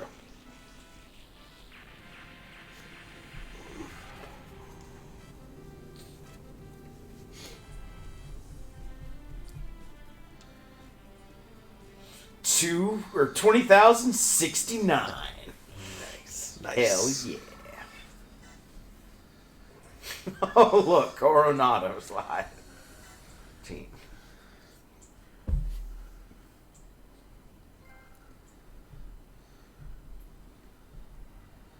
Trophy to be continued. I'm not owned, you're owned.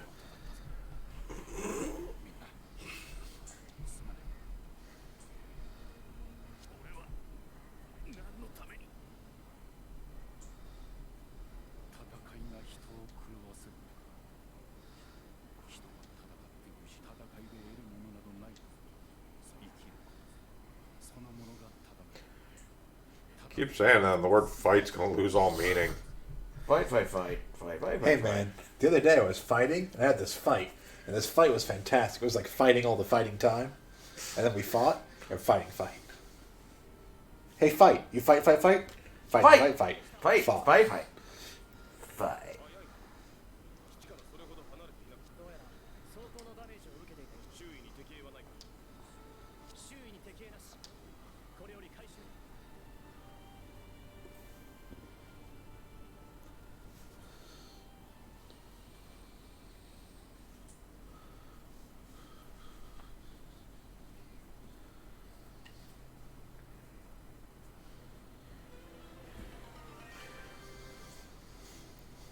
We get two terrible pilots.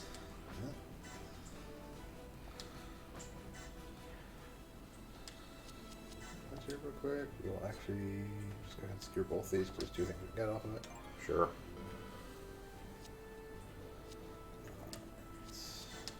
Do design before develop, because I don't think we did design when we did the most recent set of developments, just to check and make sure.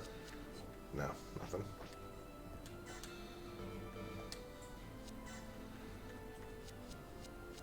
So we have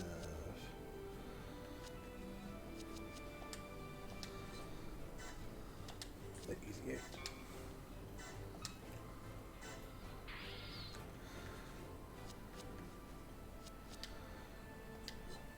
The 85. Yep.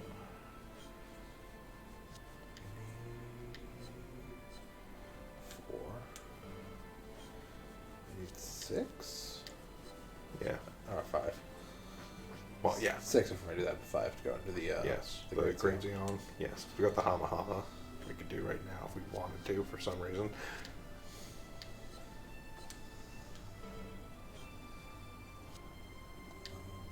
You still need more hand. Yeah. 5. That. Zodiac needs 6. What's the first thing? Oh, the Gaza E. Yeah, the Gaza E. Yeah, we got Evel. Into the Nero.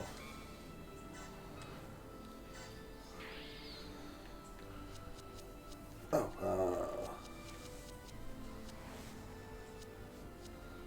there it is. That's kind of the lava form. Yeah. Do the Sananju.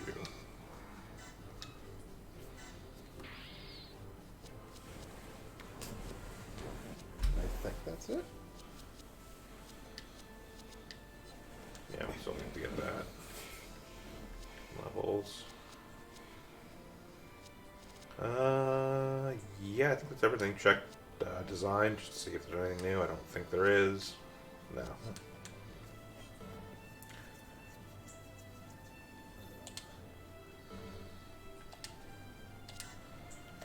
Here, real quick.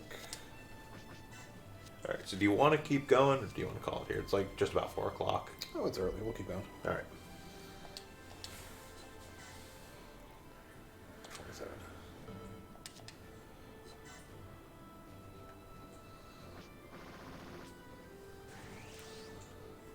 Do I get new type? Time person needs more. Yeah. I certainly do. Yeah.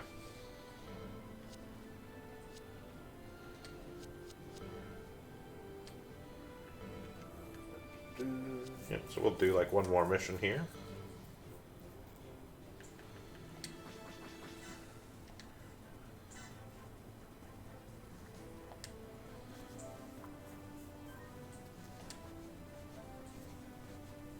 Oh, actually. What's up? I don't know if I got a level on the GPU. One or not. Don't think so.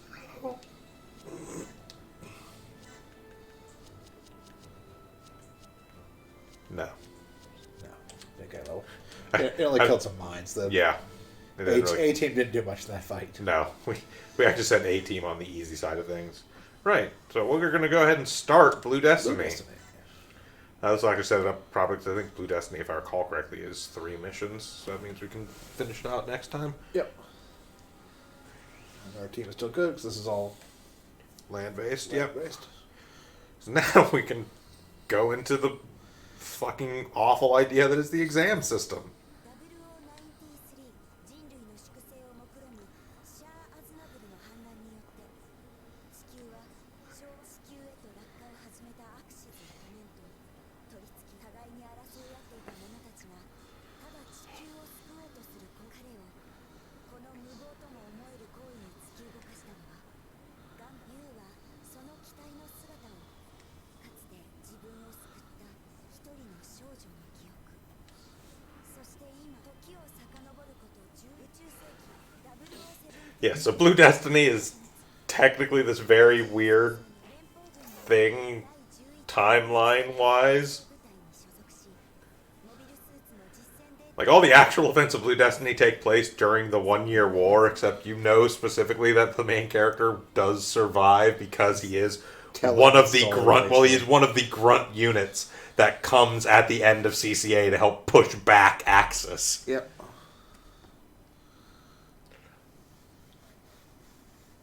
Yeah, you Kajima.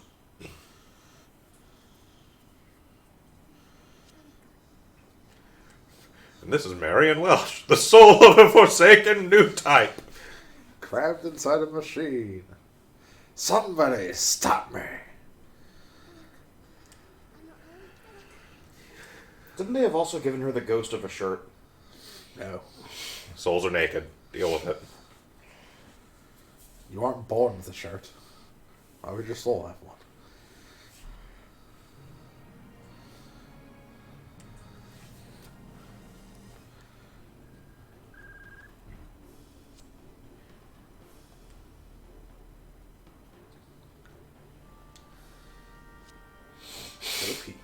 Philip Hughes is a man who is enjoying life. Philip Hughes is a man who has a sweet ass gym, but I don't think the gym dominance is in this game, so. I don't think so either, no.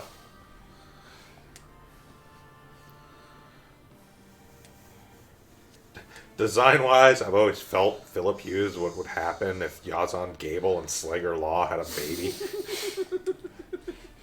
Slager! He's beautiful!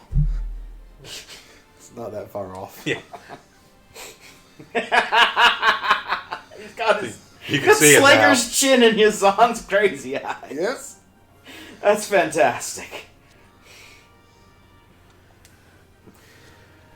I name him Philip, but I'm only gonna give him one L. The other L is mine. Here's Yu Kajima, generic anime protagonist. Yep.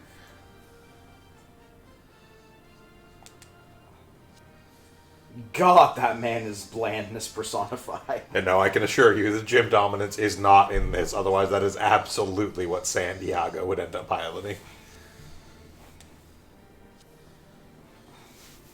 Maybe get around to building that kit. Yeah. Granted.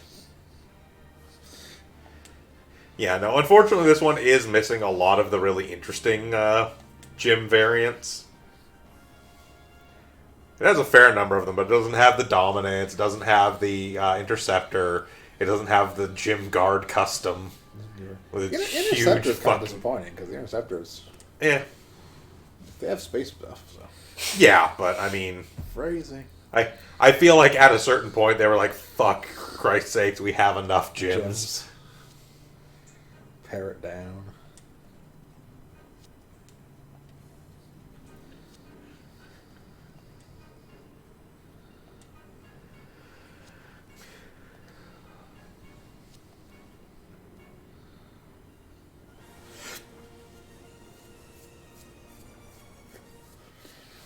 All enemy within 3 turns.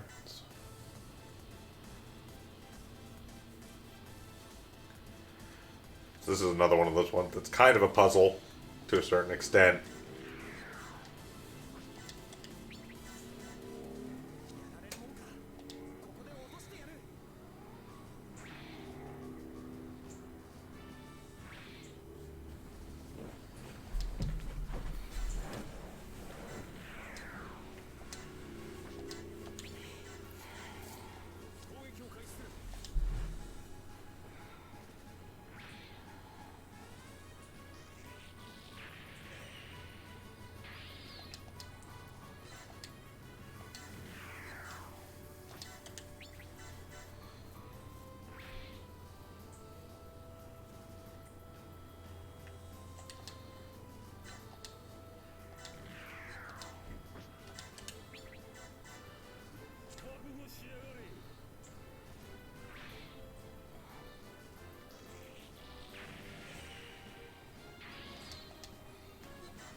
Destroy this one.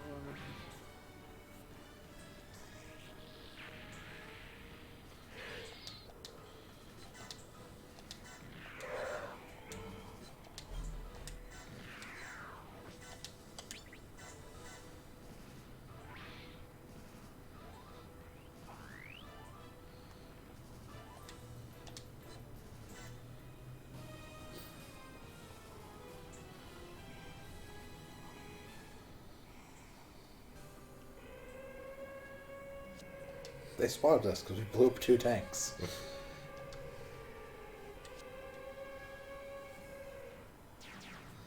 We also have to destroy these gunship helis and the Saku too. Yep. We don't destroy that. So I'll use that to press turn so I can get that unit up further. Yep.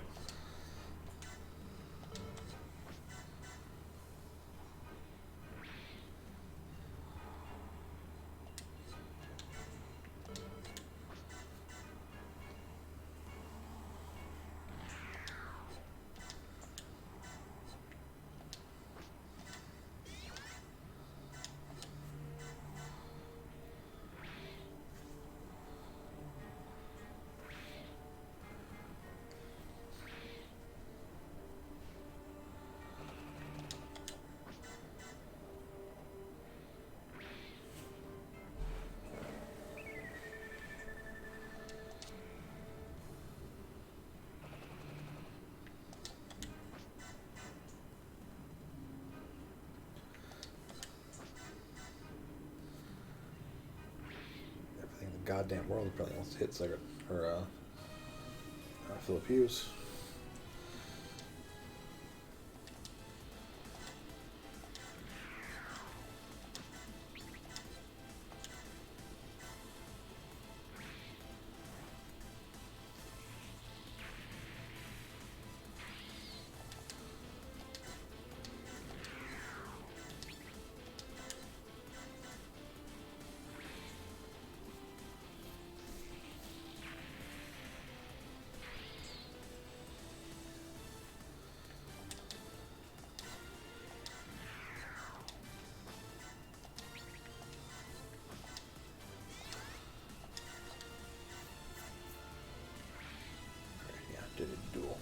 Yep.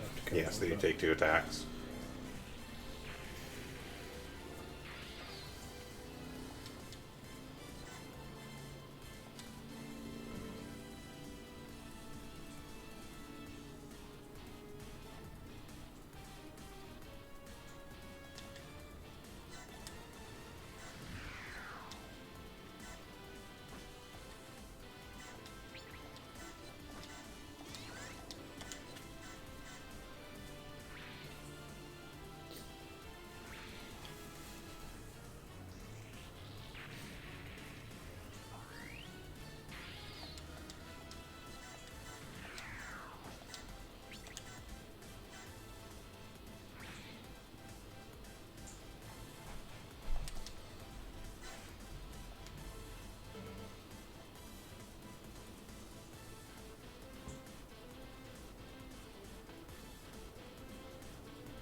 What's up?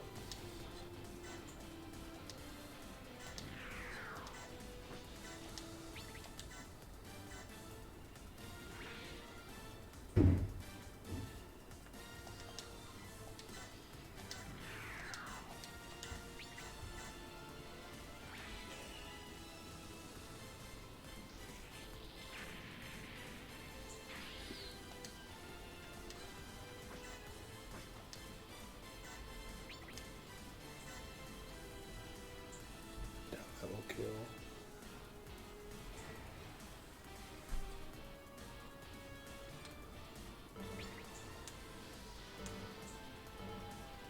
Took me a second to realize those sirens were in real life and not in the game.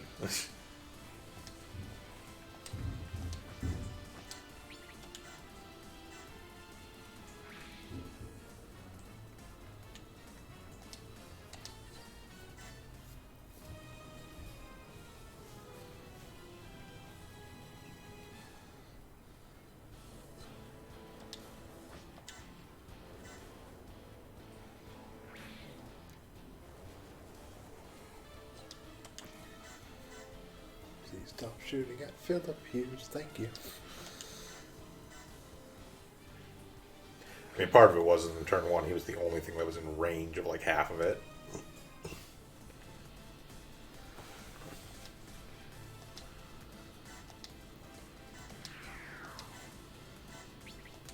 Don't have to go through that. That one type back.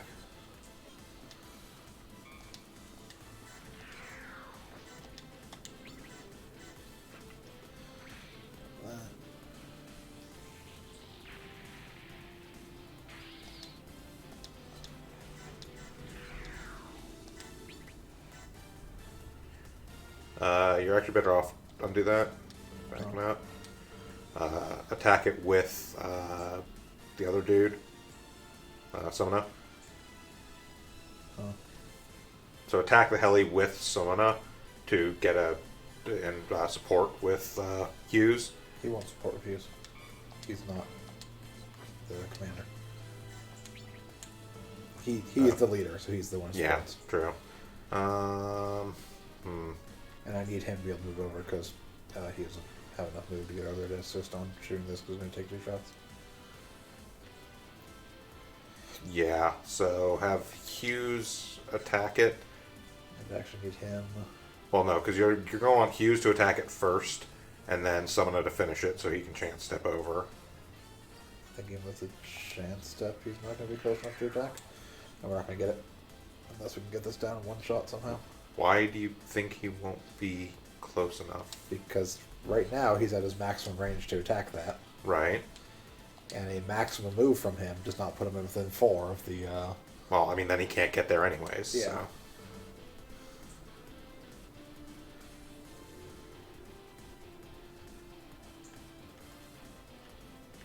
Because no one over here can reach it. Nope. Oh well. It's the prologue one. It's like an extra 500 points. We don't give a shit. Yeah.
Yeah, you'll summon Johnny Ridden. Aw. The Crimson Lightning is totally different.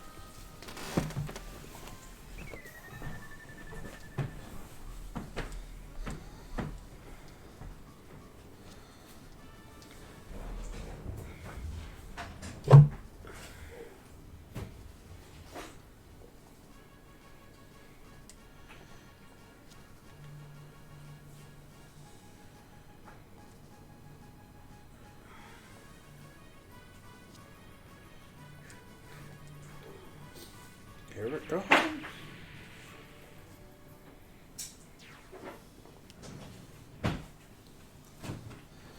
Under the pale moonlight.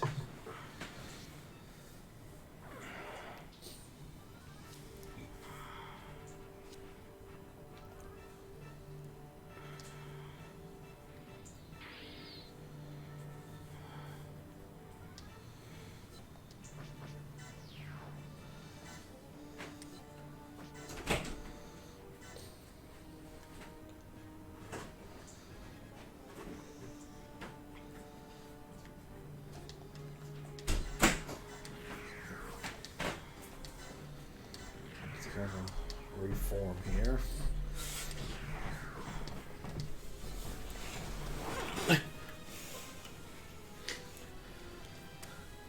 Huddle up so the Blue Destiny can fuck us in a cluster.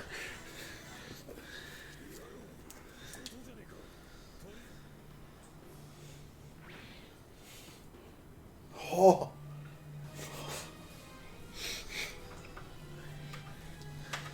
I think the seat is still left in that thing. Every non-vital function on that suit, up to and including the cup holsters, has been melted. So I missed, what was the objective on this one? It was get all that. The secret objective was to kill all those other units in 3, but we don't care because it's a prologue objective, so all it does is give us like an extra 500 money. Okay.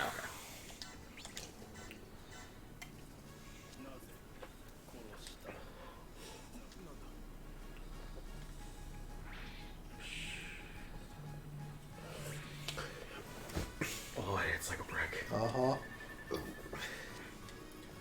It's like a truck. Truck. Well, It's fine. there you go. Fine.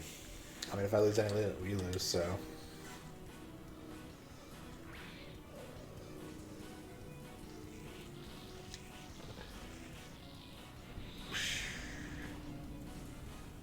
It's fine.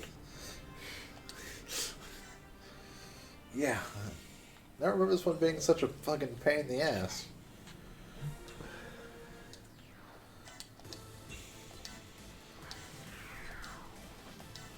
Let's get another attempt at this. Yep.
Well, that doesn't help.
I would do Summoner first, have him move up. Yeah, basically move everyone else in first.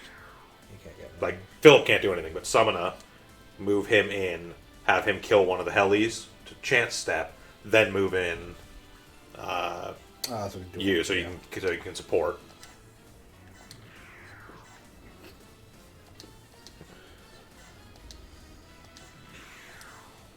Yeah, true.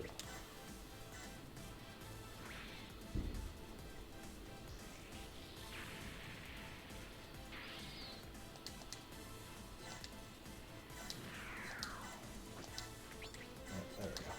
Yeah, support with the beam gun.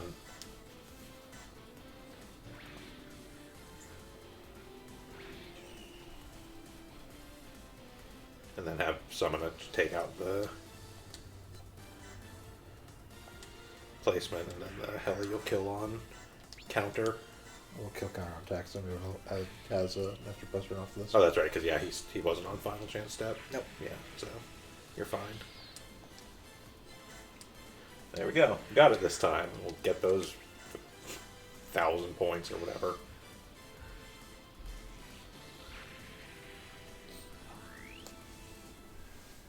$5,000. Woo.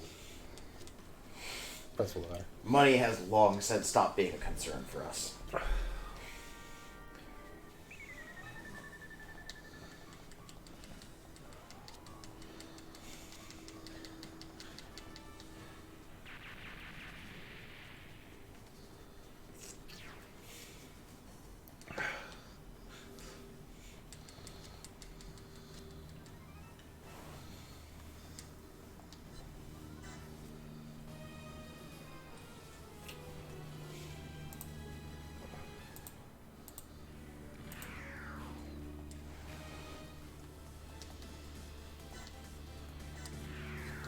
What the fuck away? I don't know what that is, but it's got little tiny eyes and they scared the bejesus out of me.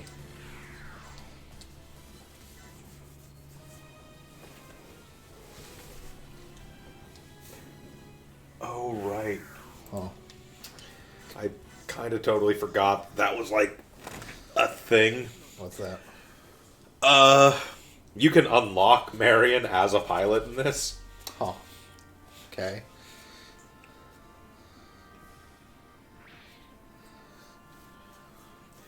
Basically, you have to add all the exam units to your production list, and then you get Marion.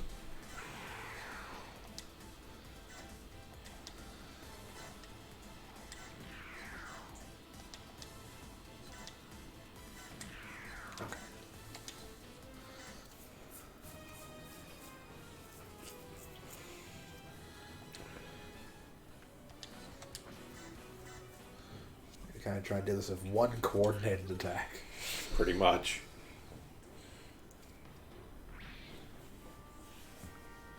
Because we can't really survive throwing attacks otherwise. No.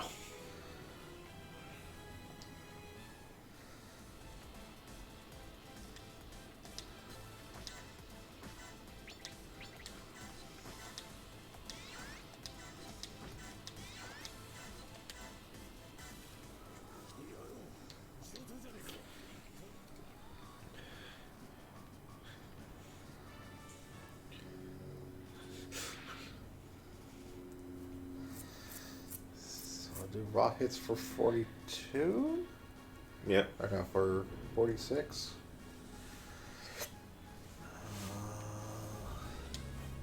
Got time.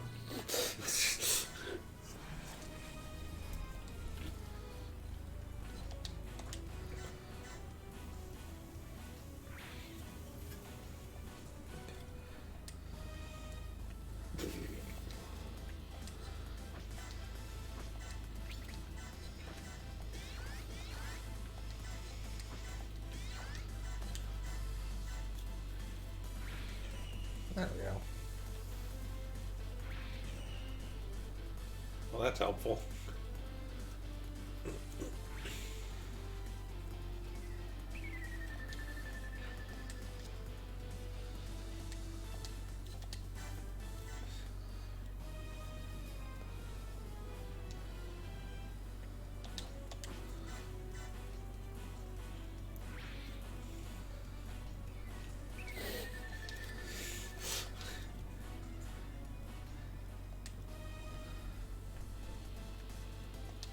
You could take a hit.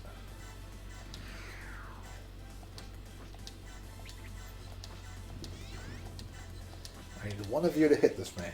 Yeah. We're good. There we go.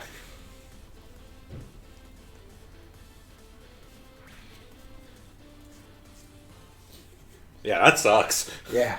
Yeah. I mean, it makes sense, but that sucks. It's like, I got a couple, 3 gym commands against the unit that 2 shots.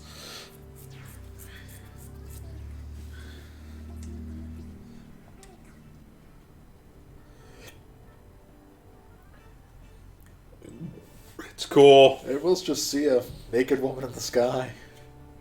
It's cool. Get all the suits they shoved your soul into, and then we'll get you and put you in an actual suit. And Paradox will put you in a Pale Rider. The fucking second Totus Ritter. Me and Marion, Totus Ritter twins. Concept like, oh yeah, we just threw in this suit that uses the system based on all the information we gathered from you. But didn't have a new type soul in it, so let's give it a new type soul. Oh no, you get her actually. Oh. Like, You get her as a person yes. prior to being turned into a. I mean, she's still alive. She's just like in a coma. Yeah. Like the exam system is really fucked up.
Who's that?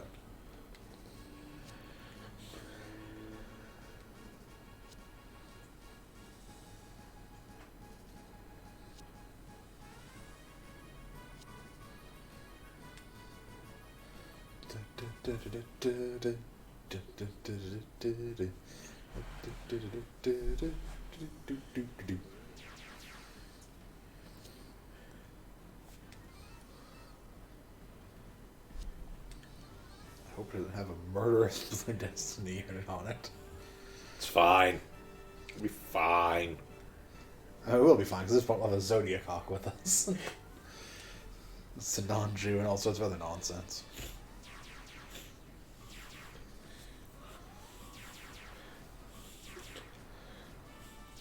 Oh, look. Blue Destiny Unit 1. What the fuck is that? I'm you, but better. What do you mean? It's called the Pale Rider. Turned you into a computer. I got rid of that whole has a person with morals behind it. Now it fucking goes berserk and takes control of the person piloting it.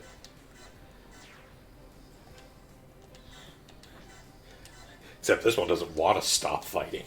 Sure. It just wants to murder. There's Zaku cannons. There's a Zaku. There's a Zaku cannon. All the way in the back. Oh, it's a clear path. Yeah, keeping in mind that the Medea is a vital unit, if I recall correctly. Yep. So we do need to keep them from destroying the Medea. Oh, when there's only a Zaku cannon left, it won't be much of a problem.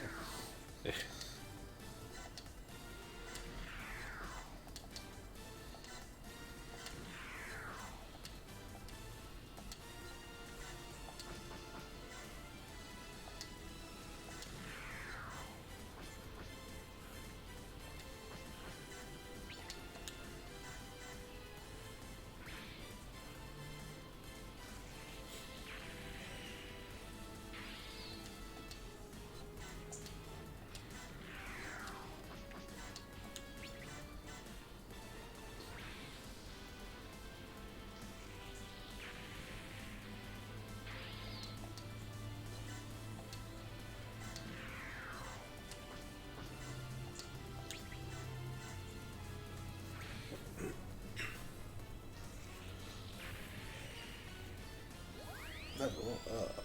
Only 4 more to go.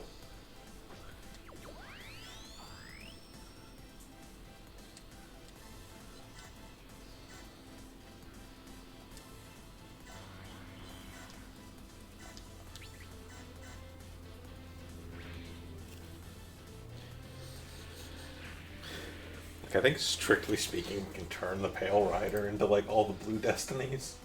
Oh, well, that makes sense at least.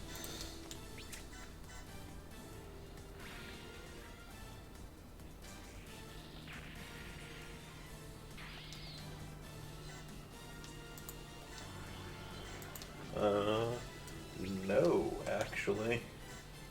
Never mind. Turns into specifically Unit 1. Cannot do any of the other units. Turn into a gym, and a free custom, Blue Destiny Unit 1, and Totus Ritter. Huh. Yeah, there's Jim. Blue Destiny Unit 1. Yeah, Now the free she's custom also is seen the... it. Yeah, the free custom is the level 3, and then Totus Ritter is the level 6. Slight upgrade. You know, a little bit. I mean, it only jumps from a 1-year war era unit to a post-Zeta unit. Yeah. Also gets like 100 in all stats. Let me at him.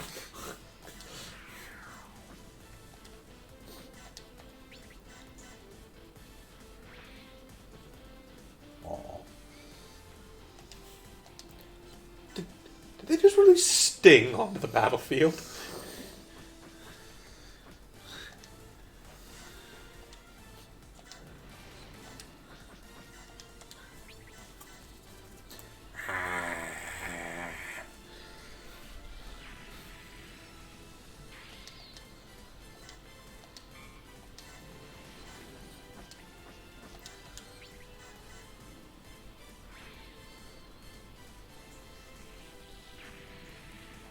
Aha.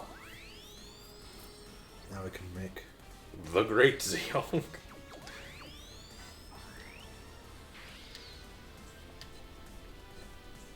Great Zeal.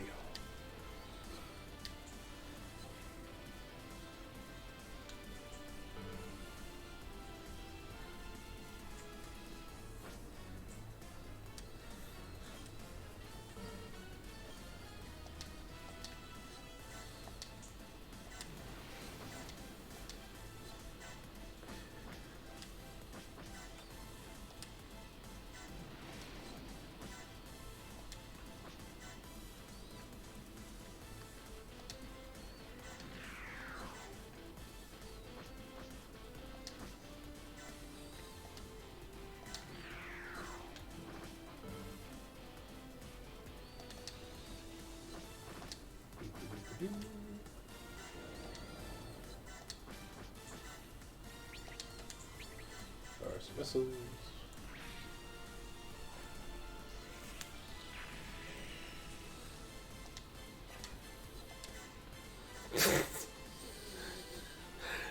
It will never not be funny. Not the least of which being carry base, launching this mobile armor literally twice the size of carry base. So that's the Medea, not carry base, but yes, it is. No. It comes out of the carry base. Or not carry base, Or not the Zanzibar. Zanzibar, yeah. Yes, it is much larger than the Zanzibar comes out of. Hey. Hey, how's it going?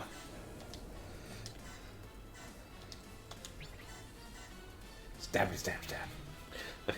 I choose to believe Coronado sounds like Goofy. Well, gosh. I'm gonna use my Zodiac cock to fuck their mouth pussy. Good night, everybody.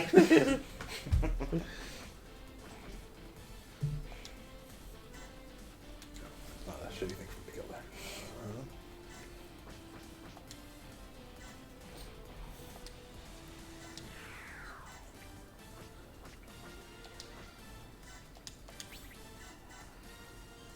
Wah, wah.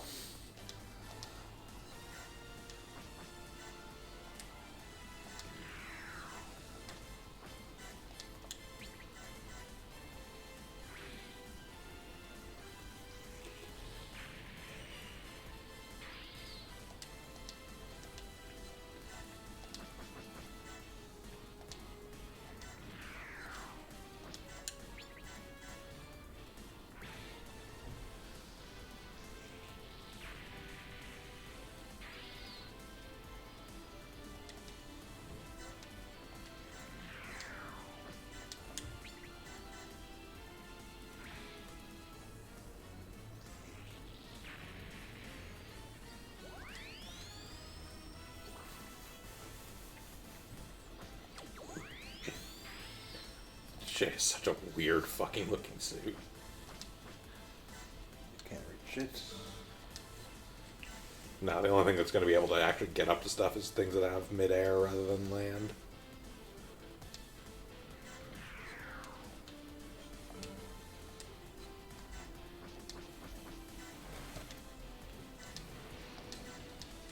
You know, Phoenix should be able to get up there. Hainu should be able to.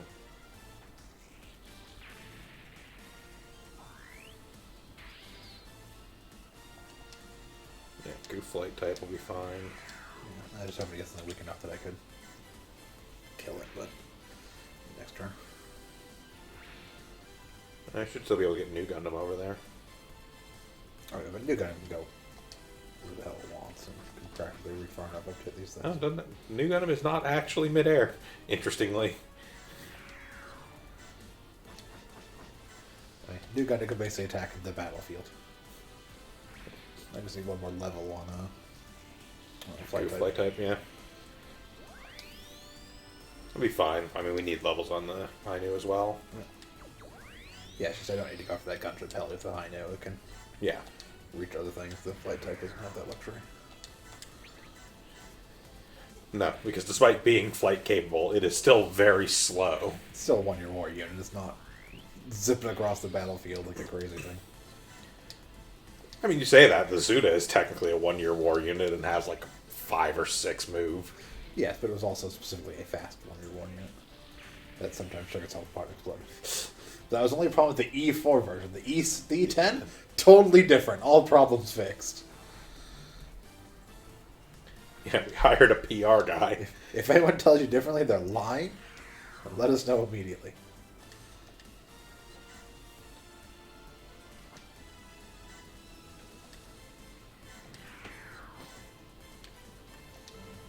Yeah, it should be fine from here. Yep.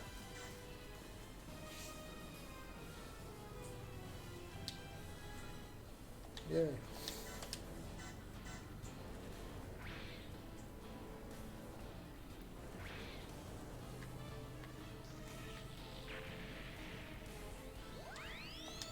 Double yay.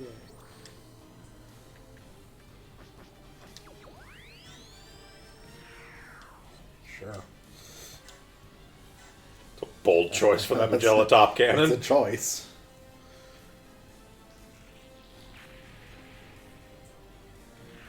I mean, we are again in one of the situations where there is not actually a good option. It's like They're better. The Pale Rider is a better option than the new Gundam. I mean, it is, but Or it's the still not a higher good Gundam. option. Like, they will still die. Anything on the field right now is a better option than attacking the Zodiac Hawk. That is true. The literally defenseless Medea is right there. Well, yeah, but that's the AI prioritization. They will actually prioritize units before warships.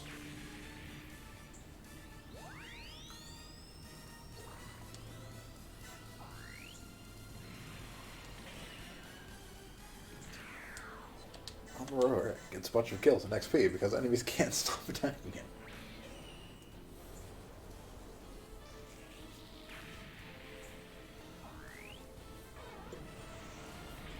Okay, that's everything on the field besides the Zaka cannon. Yeah.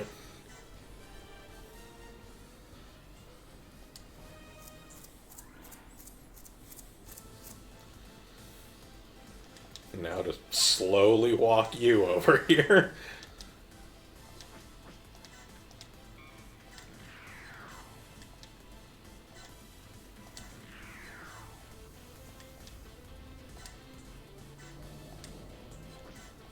Guess everyone else can get back on the bus.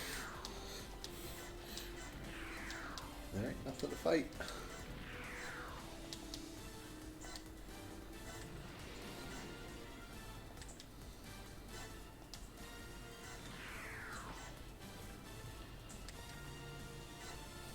Burr, burr.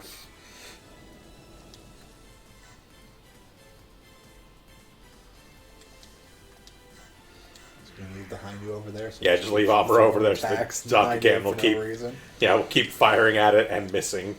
Because even without evading, it has a like 19% chance to hit.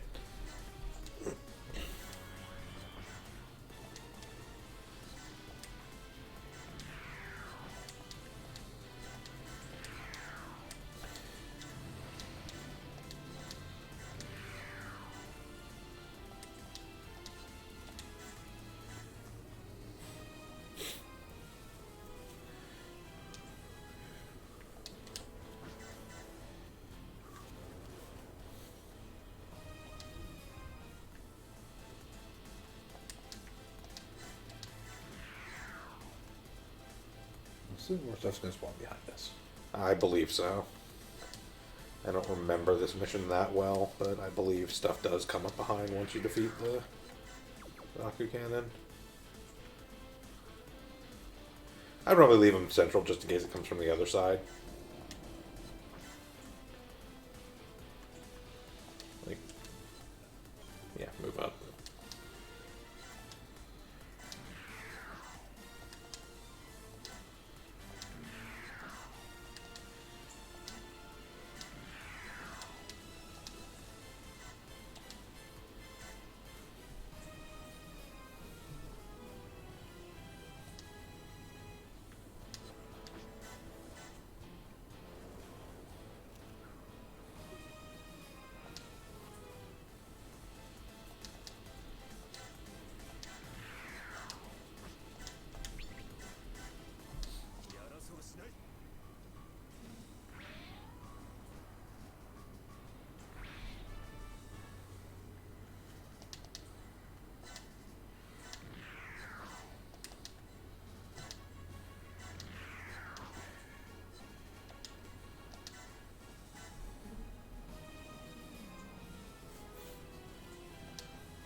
Hey, look at that. You managed to defeat the Zaku Cannon.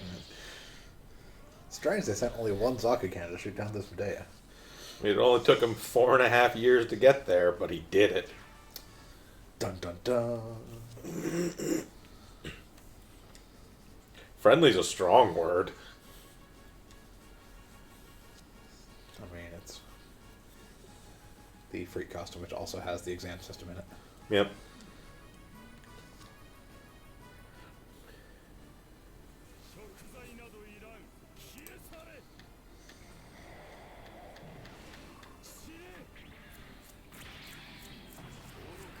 Foo.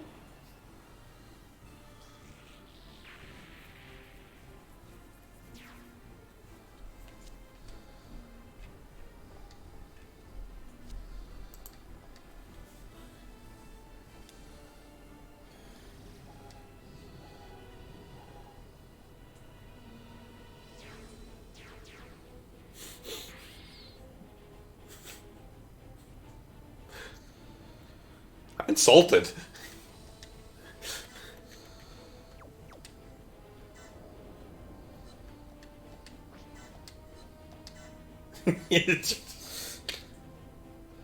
That's fucked up.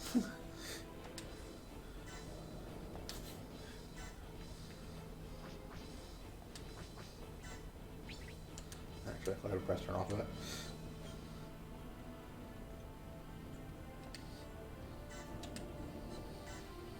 You offend me.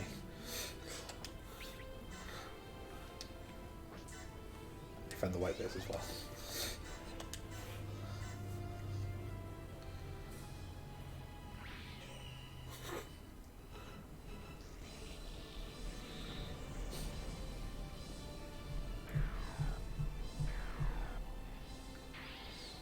You know what? Who needs XP? Send me over there, because I gotta get to fucking level 6 on the damn thing.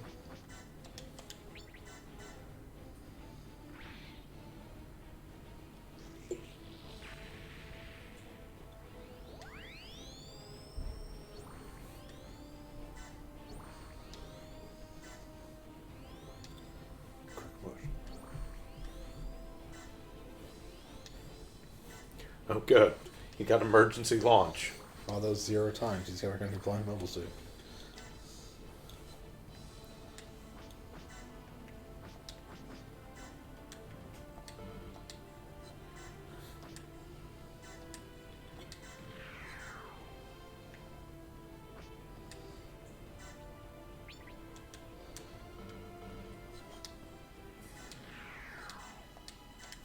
Ship destroy.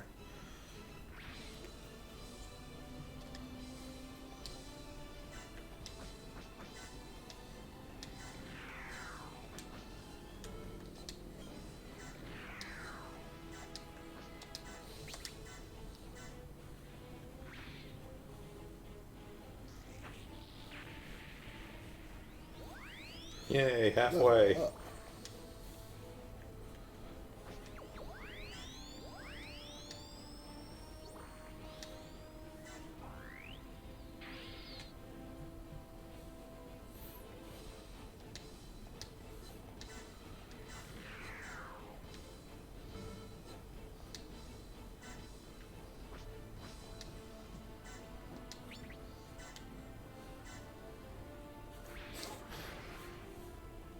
Bye, Nimbus.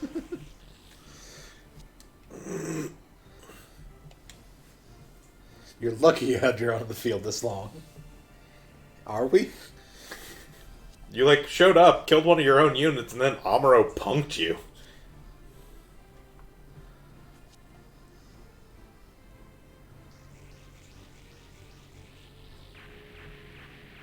Oh man, we just got done defending that.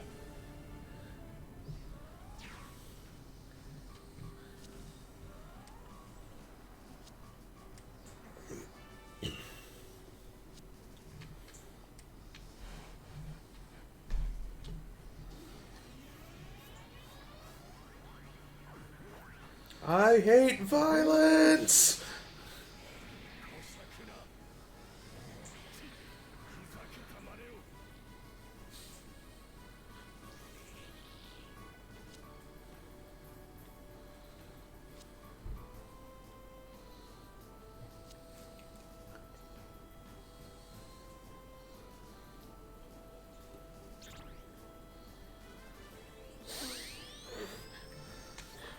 Sure. Let me check out an ace. Usually a bunch of points.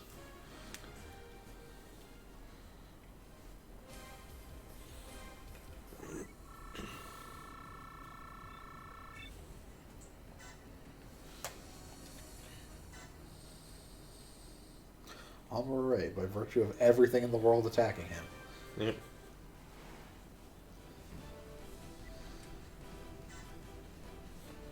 Oh, we got shoulder armor for doing that first quest. Yep. All right, so that's probably what we're going to call it for today. Thank you all for joining us again. We'll be back on Tuesday with some more sewer dogs. Well, the start of Sewer Dogs. We didn't Yeah. start last week because of circumstances. So with the Sewer Dogs campaign in Fire Emblem Three Houses. And then Saturday, they'll be playing some more Enchanted Arms, which I still can't tolerate. And then we'll be back again next Sunday with the remainder of Blue Destiny. And possibly moving on into the next set, which I believe is... what is it after Blue Destiny on this? Rise from the Ashes, yeah. So, yeah, we hope to see you all again next week. Well, through the week, and then next week again for more of this. I am, as always, Bog Rider Josh. I'm sure. I've been the Krampus. Have a good one, everyone.